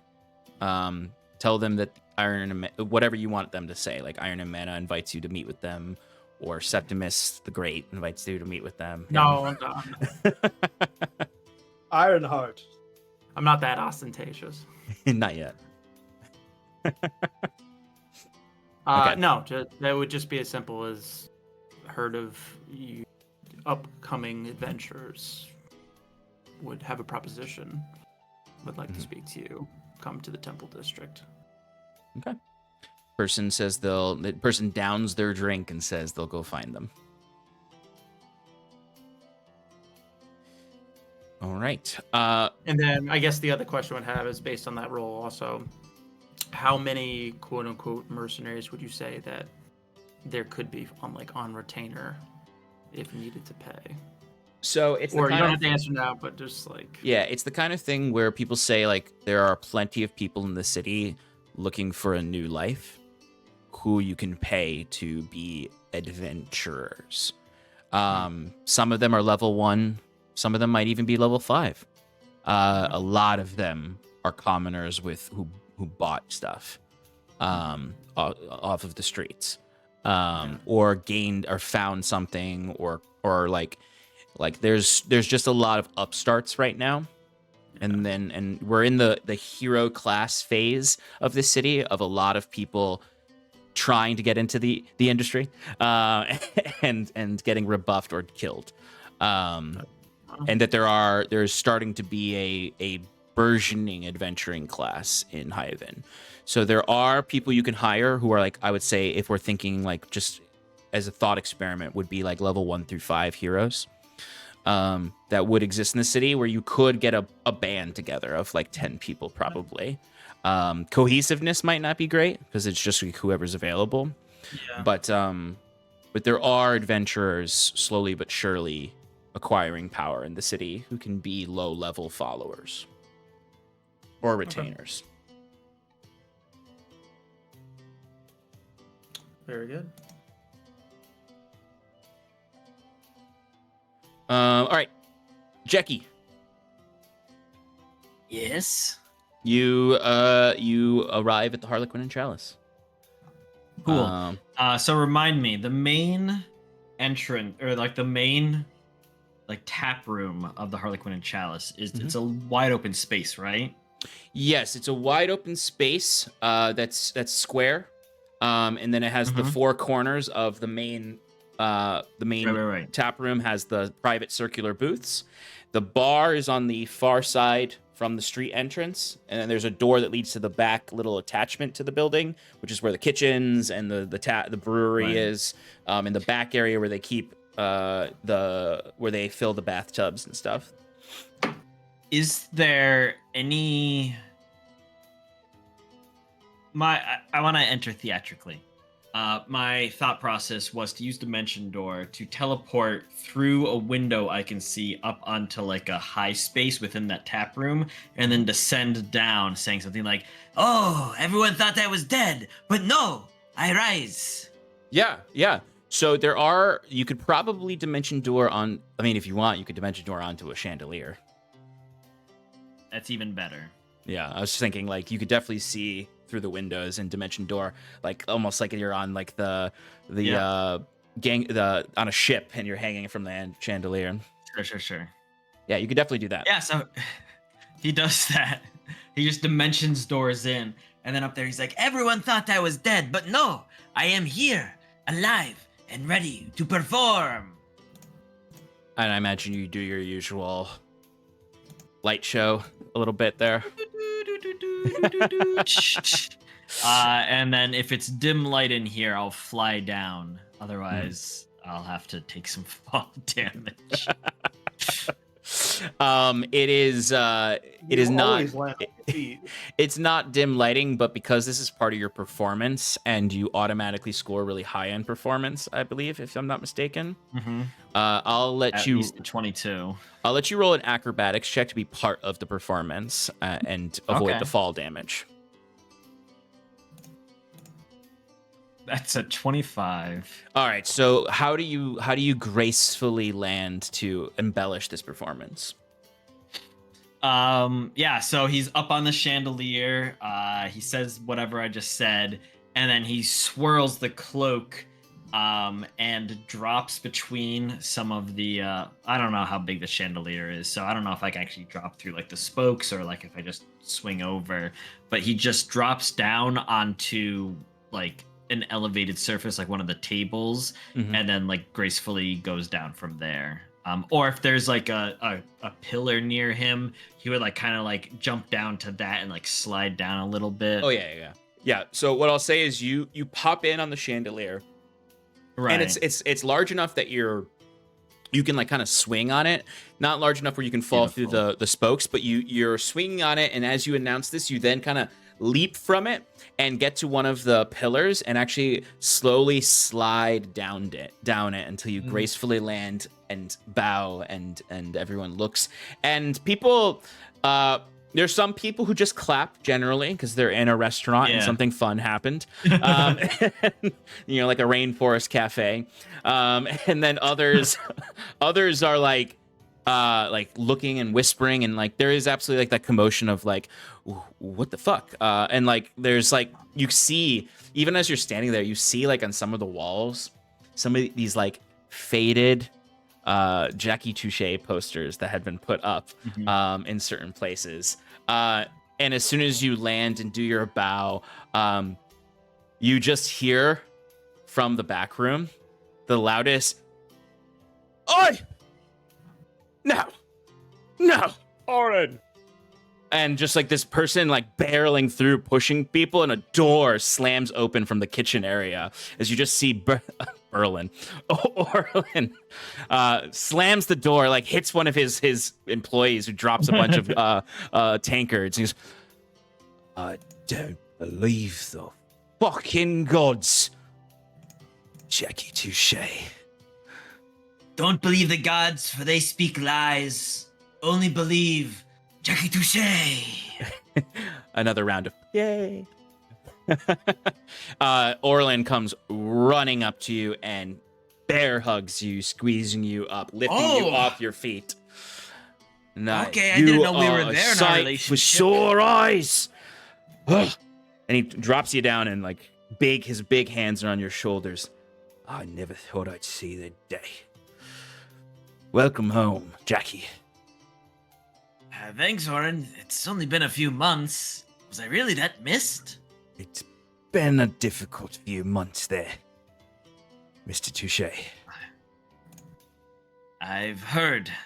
And I am sorry that we had to leave the way we did. We made some mistakes, but we come back better Allman, seeing more of the world and solving more of its problems, all of which I'll be happy to reveal to you in a crowd at a performance tomorrow night. Oh, I think that would do wonders for the hearts and spirits of Hyvin. Jackie Touche. Excuse me. Jackie Touche's back. One moment. And you see he literally walks over to a corner booth that's closest to you. And you see there's like a group of people in there. And he goes, I've been waiting to do this. And he takes all of their plates off of the table. He scoops up their mugs and everything and just like tosses them out onto the floor as they scatter across. He says, you get your sorry asses out of my pub. Iron and manners back. Hell with your protections. Fuck Mr. Greaves. And these people are like, what the fuck? And he literally grabs someone, throws them out. And kicks them like on their ass out of this, and just like chases out these like 3 or 4 clearly like associates of the syndicate that have like been racketeering this Harlequin and Chalice. And he just sort of opens the door and kicks them all out and yells out into the street, and I mean it. Closes the door, and you can hear like people clap in the room, and he's like. Oh, thank you very much. Thank you very much. All right. Oren, I didn't know you had that in you. Have you ever thought about going down to the fight pits? Truth be told, Mr. Jacquet, I don't really like violence very much. But, well, let's just say your return has put a little spark in my step. Bounce in my step, but... Spring. Spark. I Bounce. feel inspired. Bardically, That's one what might say. matters. Ha ha ha ha! Really? I'm sorry, Mr. Touche. It's all right. I give heroic inspiration these days. Tomorrow night? If you'll have me. Of course. I'll get the word out. I was planning to go to the Hyvin Times. Can I put an ad in with them? With your permission? Of course. It'll only be in tomorrow's paper, but it'll probably get a lot of people. That's what I'm hoping for. I've got a message, and I'd like the people to hear it. He nods to you and sheepishly gets back to work, immediately cleaning up all of the things he threw on the floor. I got places to go. Otherwise, Jacquet would have his unseen servant help him. Yeah. He thinks about it, which is character growth in a way, and then goes, okay, bye, Oren. Good to see you. All right, cool. Yes, you can head over back to the Admiralty Court and head over to the Hyvin Times. As you recall, they have the large, almost like warehouse-style structure. And the inside, at least, the exterior has the kind of pillars and the very like ostentatious look to it. Inside, there's the mezzanine offices with the printing press in the back and all of the individual desks, and then like that front area where there's a front desk and sort of the wooden fence that has the swinging door to walk in and out of the actual paper part. Right. You can talk to the front desk there, their concierge, their office coordinator, or if there's a specific reporter like Kellen or Morris that you want to talk to, you can also request them. So first, Jacquet's just gonna put an ad in for Jackie Touche's performance at the Harlequin and Chalice. It is a shit. What do you call it in this shitty land? What do you call it in the shitty? On a Solus.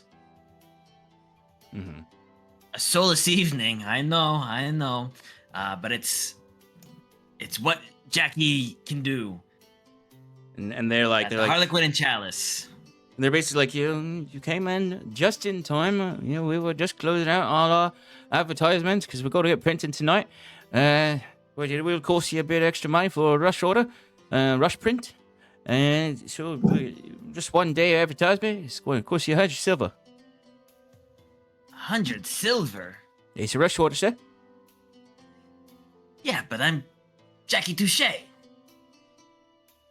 Come on. Advertisements. Me advertising in your paper is an advertisement for your paper. So it's not Persuadingly. It's not the nature of advertisements. I don't know why I'm turning into JFK. Ask not what you can do. Do for your Hyvin. Go ahead and roll persuasion just to see if you get higher than the baseline. Thanks. No, 22. Okay, well, the gentleman does not roll high enough to outsway your persuasion, so he does say, well, and he kind of looks around like he's looking for a manager, but they're also like, it's the late afternoon. They're like kind of finishing up for the day to send things to print. So he's just like, 75 silver. Of course. For a nice front page advert. Well, it'll be a full page advert, not a front page advert. We reserve that for editorials and stories. And Oh, okay. Well, I'll be the front page editorial soon enough. Don't you worry. By the way, is Cassin Alafina? Miss Alfina? Yes. She's in today. I could see if she's willing to talk to you. Oh, no need. Just point me to her office. Kind of like rolling off of the persuasion. He's like, well, all right. And he points up to up the side stair that leads up to the mezzanine offices and to the large corner office that is Cass Alafina, editor-in-chief of the Hyvin Times office. So you can head over there. Fantastic. So Jacques walks up, gives a nice rap on the door, and not waiting for a response, he walks in. You walk in and you can see framed on all the walls are like front pages of the Hyvin Times with various different titles, scandals that they broke, things like that. You see one that actually does refer to Iron and Mana and the governor and sort of that whole story of the parade and the fight, where there's several quotes from Fyrn in it that Fyrn gave to Cass Alafina in the Champions tent. And you see the drow woman sitting there. Her, she's wearing high-waisted sort of leather breeches that have this sort of violet color to them, more of a maroon, really. And her white tunic with the sleeves rolled all the way up, and she has those glasses that hang a little bit down on her nose. Her hair held back really, really tight in a bun, or a braid, really, that goes down. Despite being a contemporary drow, she still has some of the traditional markers of white inked tattoos on the purple drow skin, and you mostly see them on her arms, though, as opposed to a traditional drow that has it on their face, typically. But also the long braid that she keeps. And she just sort of like, kind of like taken aback by you just storming in, well, not storming, but rapping and walking in, and goes, Jacques Touchard. Guess who's back? My, what a story. Come in. Do you like anything? Coffee, tea? Something stronger, perhaps? Something stronger, my dear, if you don't mind. And she rushes over to sort of this like metal bar cart that she has by her desk and just holds up a few things. She's like, ski? Nordka? What about some old? Ooh, I'd love a good ski. It's been a hot second. Yes. It's only been 6 hours. She goes and pours you a glass again and hands it off to you. And Jacques takes it with his mage hand. Yeah. Just to be fair. Notably, unlike Emil, she does not pour herself a glass, as any smart reporter giving a source immediately a source of booze. Oh, of course. She sits down, and you can see she snaps her fingers, and immediately that quill appears in the air, writing into a notebook of hers. So, and she sits over and puts her legs up on her desk. She says, "What do I owe the pleasure of, Mr. Touchard, joining me here?" Well, like I said, I'm back, as is Iron and Mana. And no need to write this down, as I think my first editorial to your paper will do all the talking that's needed. An editorial If you'll have straight me, of from the course. mouth of the embarrassed, disgraced Iron and Mana returns just nigh Yes. of the new year, ready to take back Hyvin. Oh, now, let's not make any promises. Oh, sorry, I'm getting ahead of myself, Mr. Touchard. But you said it, not me. You think we can take back this city? Well, I think a lot of things, Mr. Touchard, but that's not what I'm paid to talk about. So, editorial from you. How quickly can you get it done? How quickly can you get it done? What's the deadline? Well, tomorrow's paper's already going to press soon, but I could make room for an Iron and Mana special for the day after's paper easily enough if you can have something to my editors tomorrow. I think I can make that happen. I already paid one of your goons down there for a full-page advert. Jackie Touche, tomorrow night at the Harlequin and Chalice. You should come by. It should be a good time. It might be a forward on the exclusive scoop. Ah. I might take you up on that offer, Mr. Touchard. Dangerous part of town these days, but could be okay. Not as dangerous when Orin, the barkeep, kicked out Greaves's men. Ah. Old Orin gained a little bit of balls. Well, Turns out all it took was Iron and Mana showing our face again, and the people have something to believe in. Interesting. The Commodore shows up. None of that. Governor? A little bit. But it's the people who actually make a difference in this town. That's what's got the people ready to fight. Oh, you sound a bit like Mr. Greaves himself. Yeah, last month we ran an editorial from him. Bit of a controversy, of course, but we sold papers. We sold stacks. You happen to have a copy of that? Oh, for you, Mr. Touchard? Of course I can find one. I'd appreciate it. Pick it up on your way out. So, tomorrow, before your performance, you'll have your editorial ready for me. I'll bring it over to my editors, and then I'll stop by for a show. Sounds like a plan. I love it. Excellent. Anything else I can do for you today, Mr. Touchard? As Kellenen? Kellen? Oh, today's one of Kellen's days off. He's only in 3 days a week. Come by tomorrow. He'll be around. All right, I'll see him when I drop off my editorial. Splendid. Let him know I'm looking for him. Of course, Mr. Touchard. Pleasure doing business with you. I look forward to reading your piece and seeing your performance. I'm sure you'll find them both just fine. As he downs the drink in one gulp, puts it down, and gets up and leaves. She returns to her busy work. But yes. As he walks out, Jacquet closes the door and goes, Shit, a whole editorial by tomorrow? What have I gotten myself into? Wah, wah, wah. Jacquet's pulling an all-nighter. I don't know how to write. You're like, Robespierre did all my homework. All right. Bruce, if you want to, for finding maps at the academy, if you want to give me an investigation check to find what you're looking for.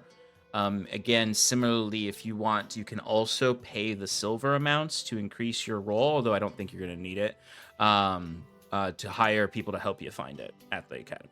I'm going to first give myself advantage on enhance ability. Absolutely. And then I could do it afterwards. You know, if I'm having trouble finding it, you know, I can pay people. Yes, I've allowed the others to Okay. do it after they figured out their role, so I'll Okay. allow that as well. All right, cool. In that case, Sean Boy, Bruce I got a Blair. natural 20 for a 33. If it helps, want to spend 50 silver to get to a 35 for the impossible. Bruce, you find like some like really old maps that come from like the foundations of Hyvin when they were first like building Hyvin and like building the lighthouse, where they were like doing like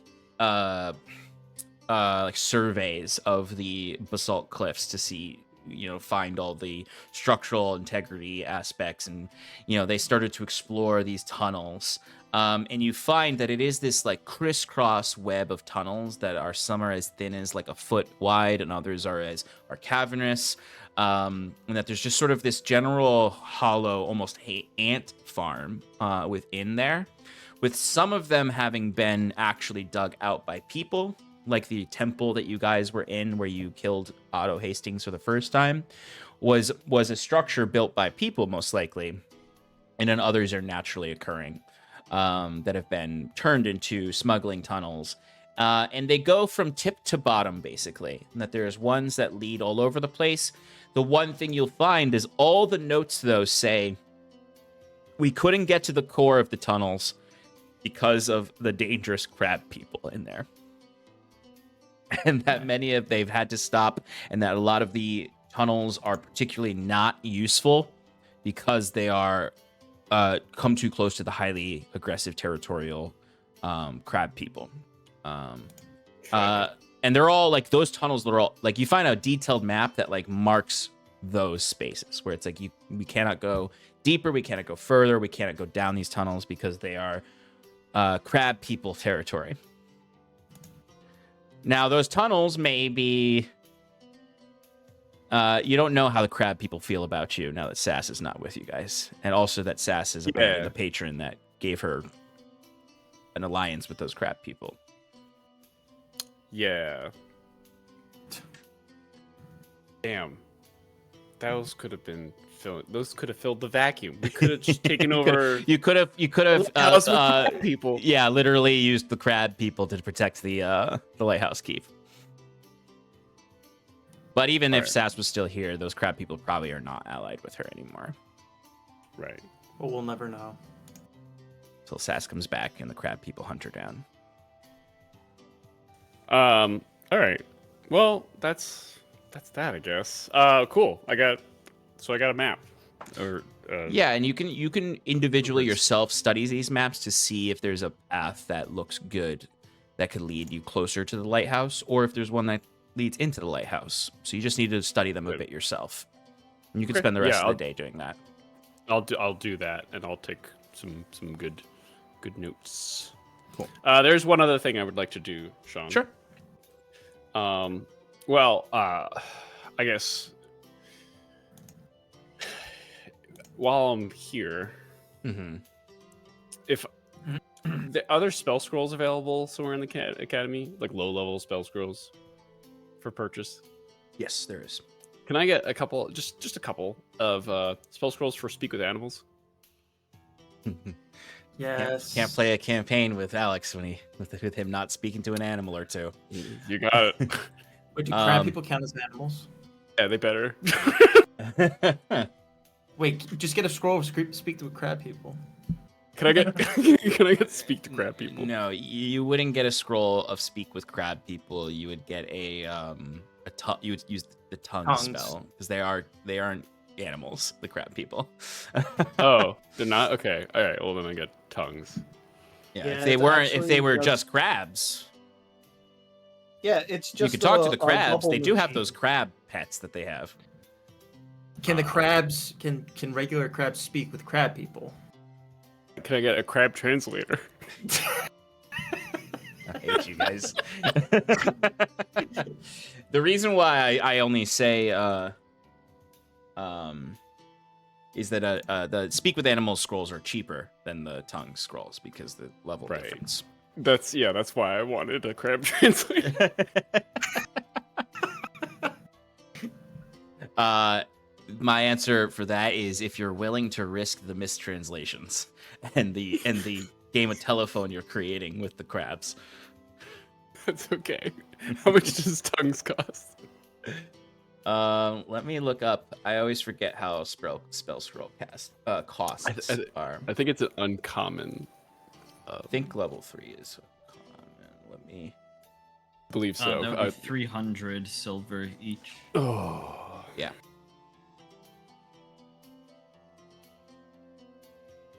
Bet I chose the wrong spell for my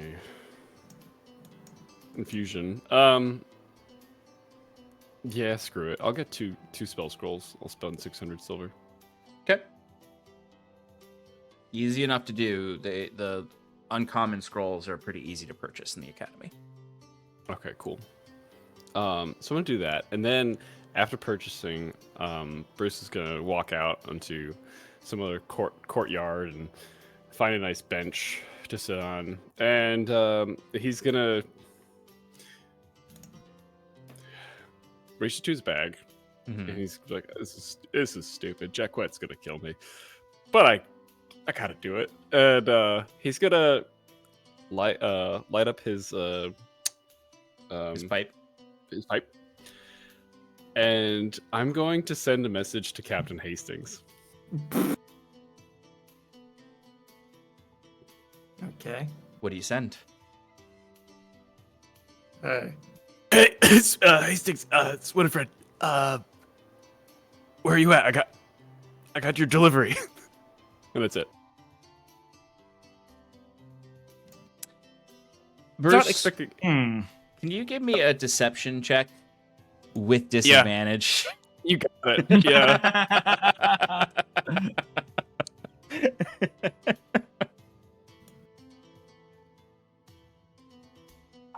Wow. This is not bad with disadvantage. It's a 17. Ooh. Ow. I'm proficient in deception. Bruce? Deceptive? I don't know if I believe that. Well, Fooled you. I got 11 and a 14. So I'm going to add 5 to that if I need to. There you go. I will tell you if you need that in a second.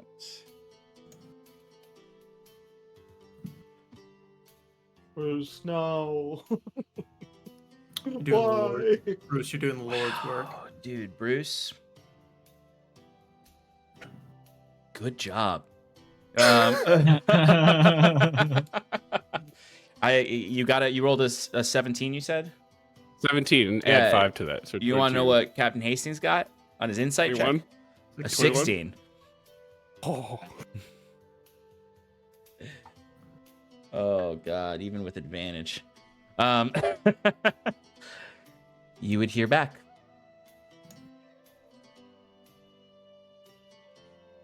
Hold up. I need to look at my notes and to see what his accent was.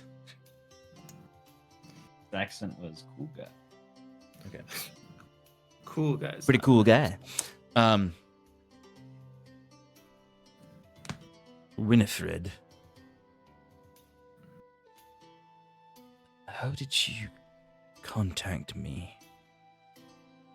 I don't have any shipments with you. My deal with Greaves is I handle my own shipments. What is this joke? What are you playing at?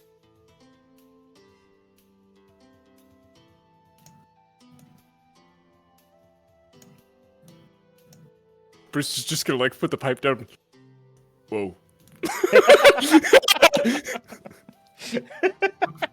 Whoops. Starting next session, Winifred is dead.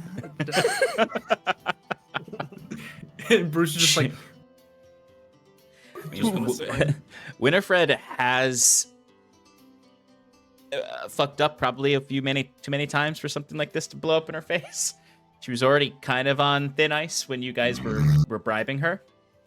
Bribing her. Yeah. Blackmailing, her. more like. Yeah, blackmail, bribe, combo. And then you guys got kicked out of the city, basically. So she was like, whew, don't have to worry about that. It's on her. We never die. Anything else, Bruce? Oh no, that's it. I'm gonna go Okay. back to the temple district now. All right. Is there anything else anyone would like to do on this evening? Right. Yeah. Okay. Is this the? Is this? Well, yes, kind of. The spider that I have. Yes. Does it have like a core to it, Mhm. like that allowed it to function? Yep. Can I attempt to extract the core and try to like reignite it and like with the like sacred flame or whatever sort of cleric stuff to do to kind of like give it life again? Yeah, let's do because they're what your like background gives you the proficiency in. Let's say you can use your smith tools as part of your forge cleric to extract the core. So you can give me a smith tools check, which I'll say is your proficiency bonus and your intelligence score.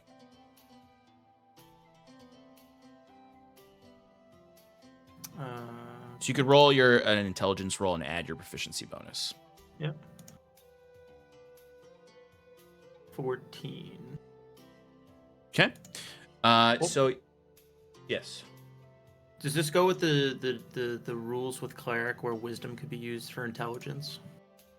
For certain Oh, things? actually, no, I would allow that. Because I don't have intelligence. That's right. The new cleric rules. Mhm. Yes, 100%. Okay. 100%. All right, so then 19. Well, good thing you know your class, because I don't. Okay, excellent. With a 19, you're able to very carefully extract this core. I imagine you've kind of made your own little workbench. I imagine while everyone went out to do some other things and you came back with Fyrn, you just like started to set up your own station inside the temple. You have this spider out and you kind of like are slowly opening up its chassis and moving some things, also kind of understanding it a bit more while you're working on this. And you're able to a few stray sparks come off of it as the core is now in your hand. You can sense that this core is kind of like depleted of much of its power and magic. But you can then As long as magic can be channeled through it, Mhm. I guess. That's all I care about right now. Absolutely. So I'm going to ask you to you'll cast Sacred Flame into it. Mhm. And I will ask for a religion check from you. Okay. 27. Hell yeah. 27. Okay. So, Septimus, what does this look like? What is the ritual here that this looks like? What is the actual, like, once you're channeling the magic into it and you are attempting this beyond just having the core, what does this overall look like? I imagine that in trying to bring energy or life back into this core, I'm channeling the flame. I'm kind of like trying to like spark something. Like I fix it as much as I can using my tinkerer's tools, and then it's kind of like just using like flint Mhm. and steel to try to get like a spark, where like I'm just like constantly just like throwing magic into this thing. And every time I kind of do a spark, even though it's disconnected, there's like the still lingering tethers. Like you get like a twitch from like the spider machine to the side, because that's how it was, until finally it ignites, and then that blue flame gets bright, but then just dims back down because, as you said, it's not quite like it's not fully powerful, but there is a pulse Mhm. where it's like Yes. where it's there. Yes. So you are able to ignite this core. And Septimus, you can, and like as it gets ignited, you can also see the artificing behind this. So the blue light ignites sort of sigils across the sphere that is this core, and you notice like so tiny, like something that could only be carved by a true artisan, are those little arcane symbols across this core that make up sort of the similar stuff you can see in Sal. And as the flame ignites around it, you can actually see through the core. It almost becomes like glass. Like the magic turns the hard metal into glass. And you can see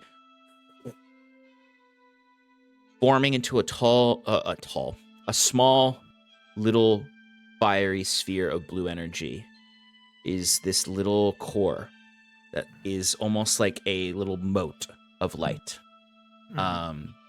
The basis of pre-Morrisier conflict construct technology, everyone knows, of course, the Zaxwell sphere. It's how they powered Machina in the ancient days. But you see it as the spark of the divine, fueled by Machina. Though this little core may not have been blue in its original state. And you can see the legs of the spider twitch a little bit as it is slowly gaining energy. But with that, Septimus would be like, oh, perfect. And to kind of give you an aside of kind of what I'm thinking, maybe prepare for next week somewhat, if you'll indulge me. He'll pick up the core and start walking away from the spider thing. He's just got the core in his hands, and that connection's kind of lost. The spider goes dead again, and he walks it up and places it on the altar in the room that's there, that he has ceremoniously kind of laid out some stuff. And he lays it next to, laying on the top of the altar is the Gleamrock Crook. Interesting. And he's like, I have the power. Now I need is the metal. And hopefully I can transform you into something greater. Very interesting.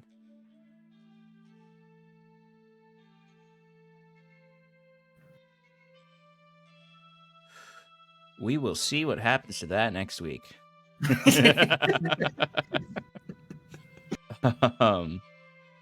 As you attempt to form the vestige of your authority almost as a cleric of the Machina. But I think that is where we're going to end tonight, and pick up next week with some of these other establishments that you guys are doing, meeting with the AEC, your show, and eventually the potential sack of the lighthouse. And then from there, hopefully, based on your plans, some long needed downtime. But before we go, no, I'll save that. Sorry, no, I don't want to do it. I don't want to do the vignette. Little beignet. All right, fine. Vignette. Saskia, she's eating pizza. Yeah, Saskia is trying pizza for the first time. She's on a boat, just in euphoric state, just loving pizza. Surrounded by Italians. Yeah, she got an Italian vessel. She bought it with all her money, and she actually hired a full crab crew to take her wherever she needs to go. That is actually very sass-coded, that she would not hire a human crew. She would get the crab somehow to bring her to Gwenvalier. But it's funny you say a ship of Italians, because I guess it could be a Gwyn ship. You could argue are a bunch of Italians, because the Gwyn are kind of a Rome in a lot of ways. But anyway, things are happening in the night as you rest. I'd say even this is your second night in Hyvin. And perhaps Jacques, you're furiously working on your manifesto.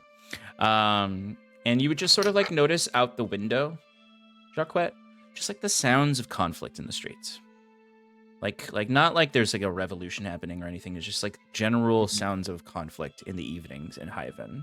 You know, sounds of windows shattering, the sounds of shouting. There seems to be unrest in the night coming from above the cliffs in the Lighthouse District.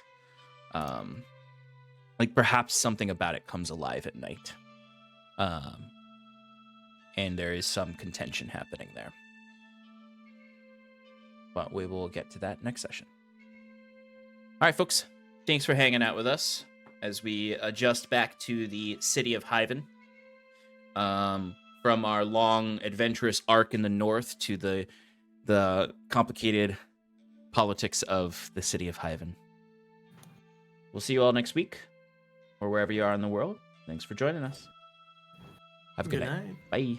Bye.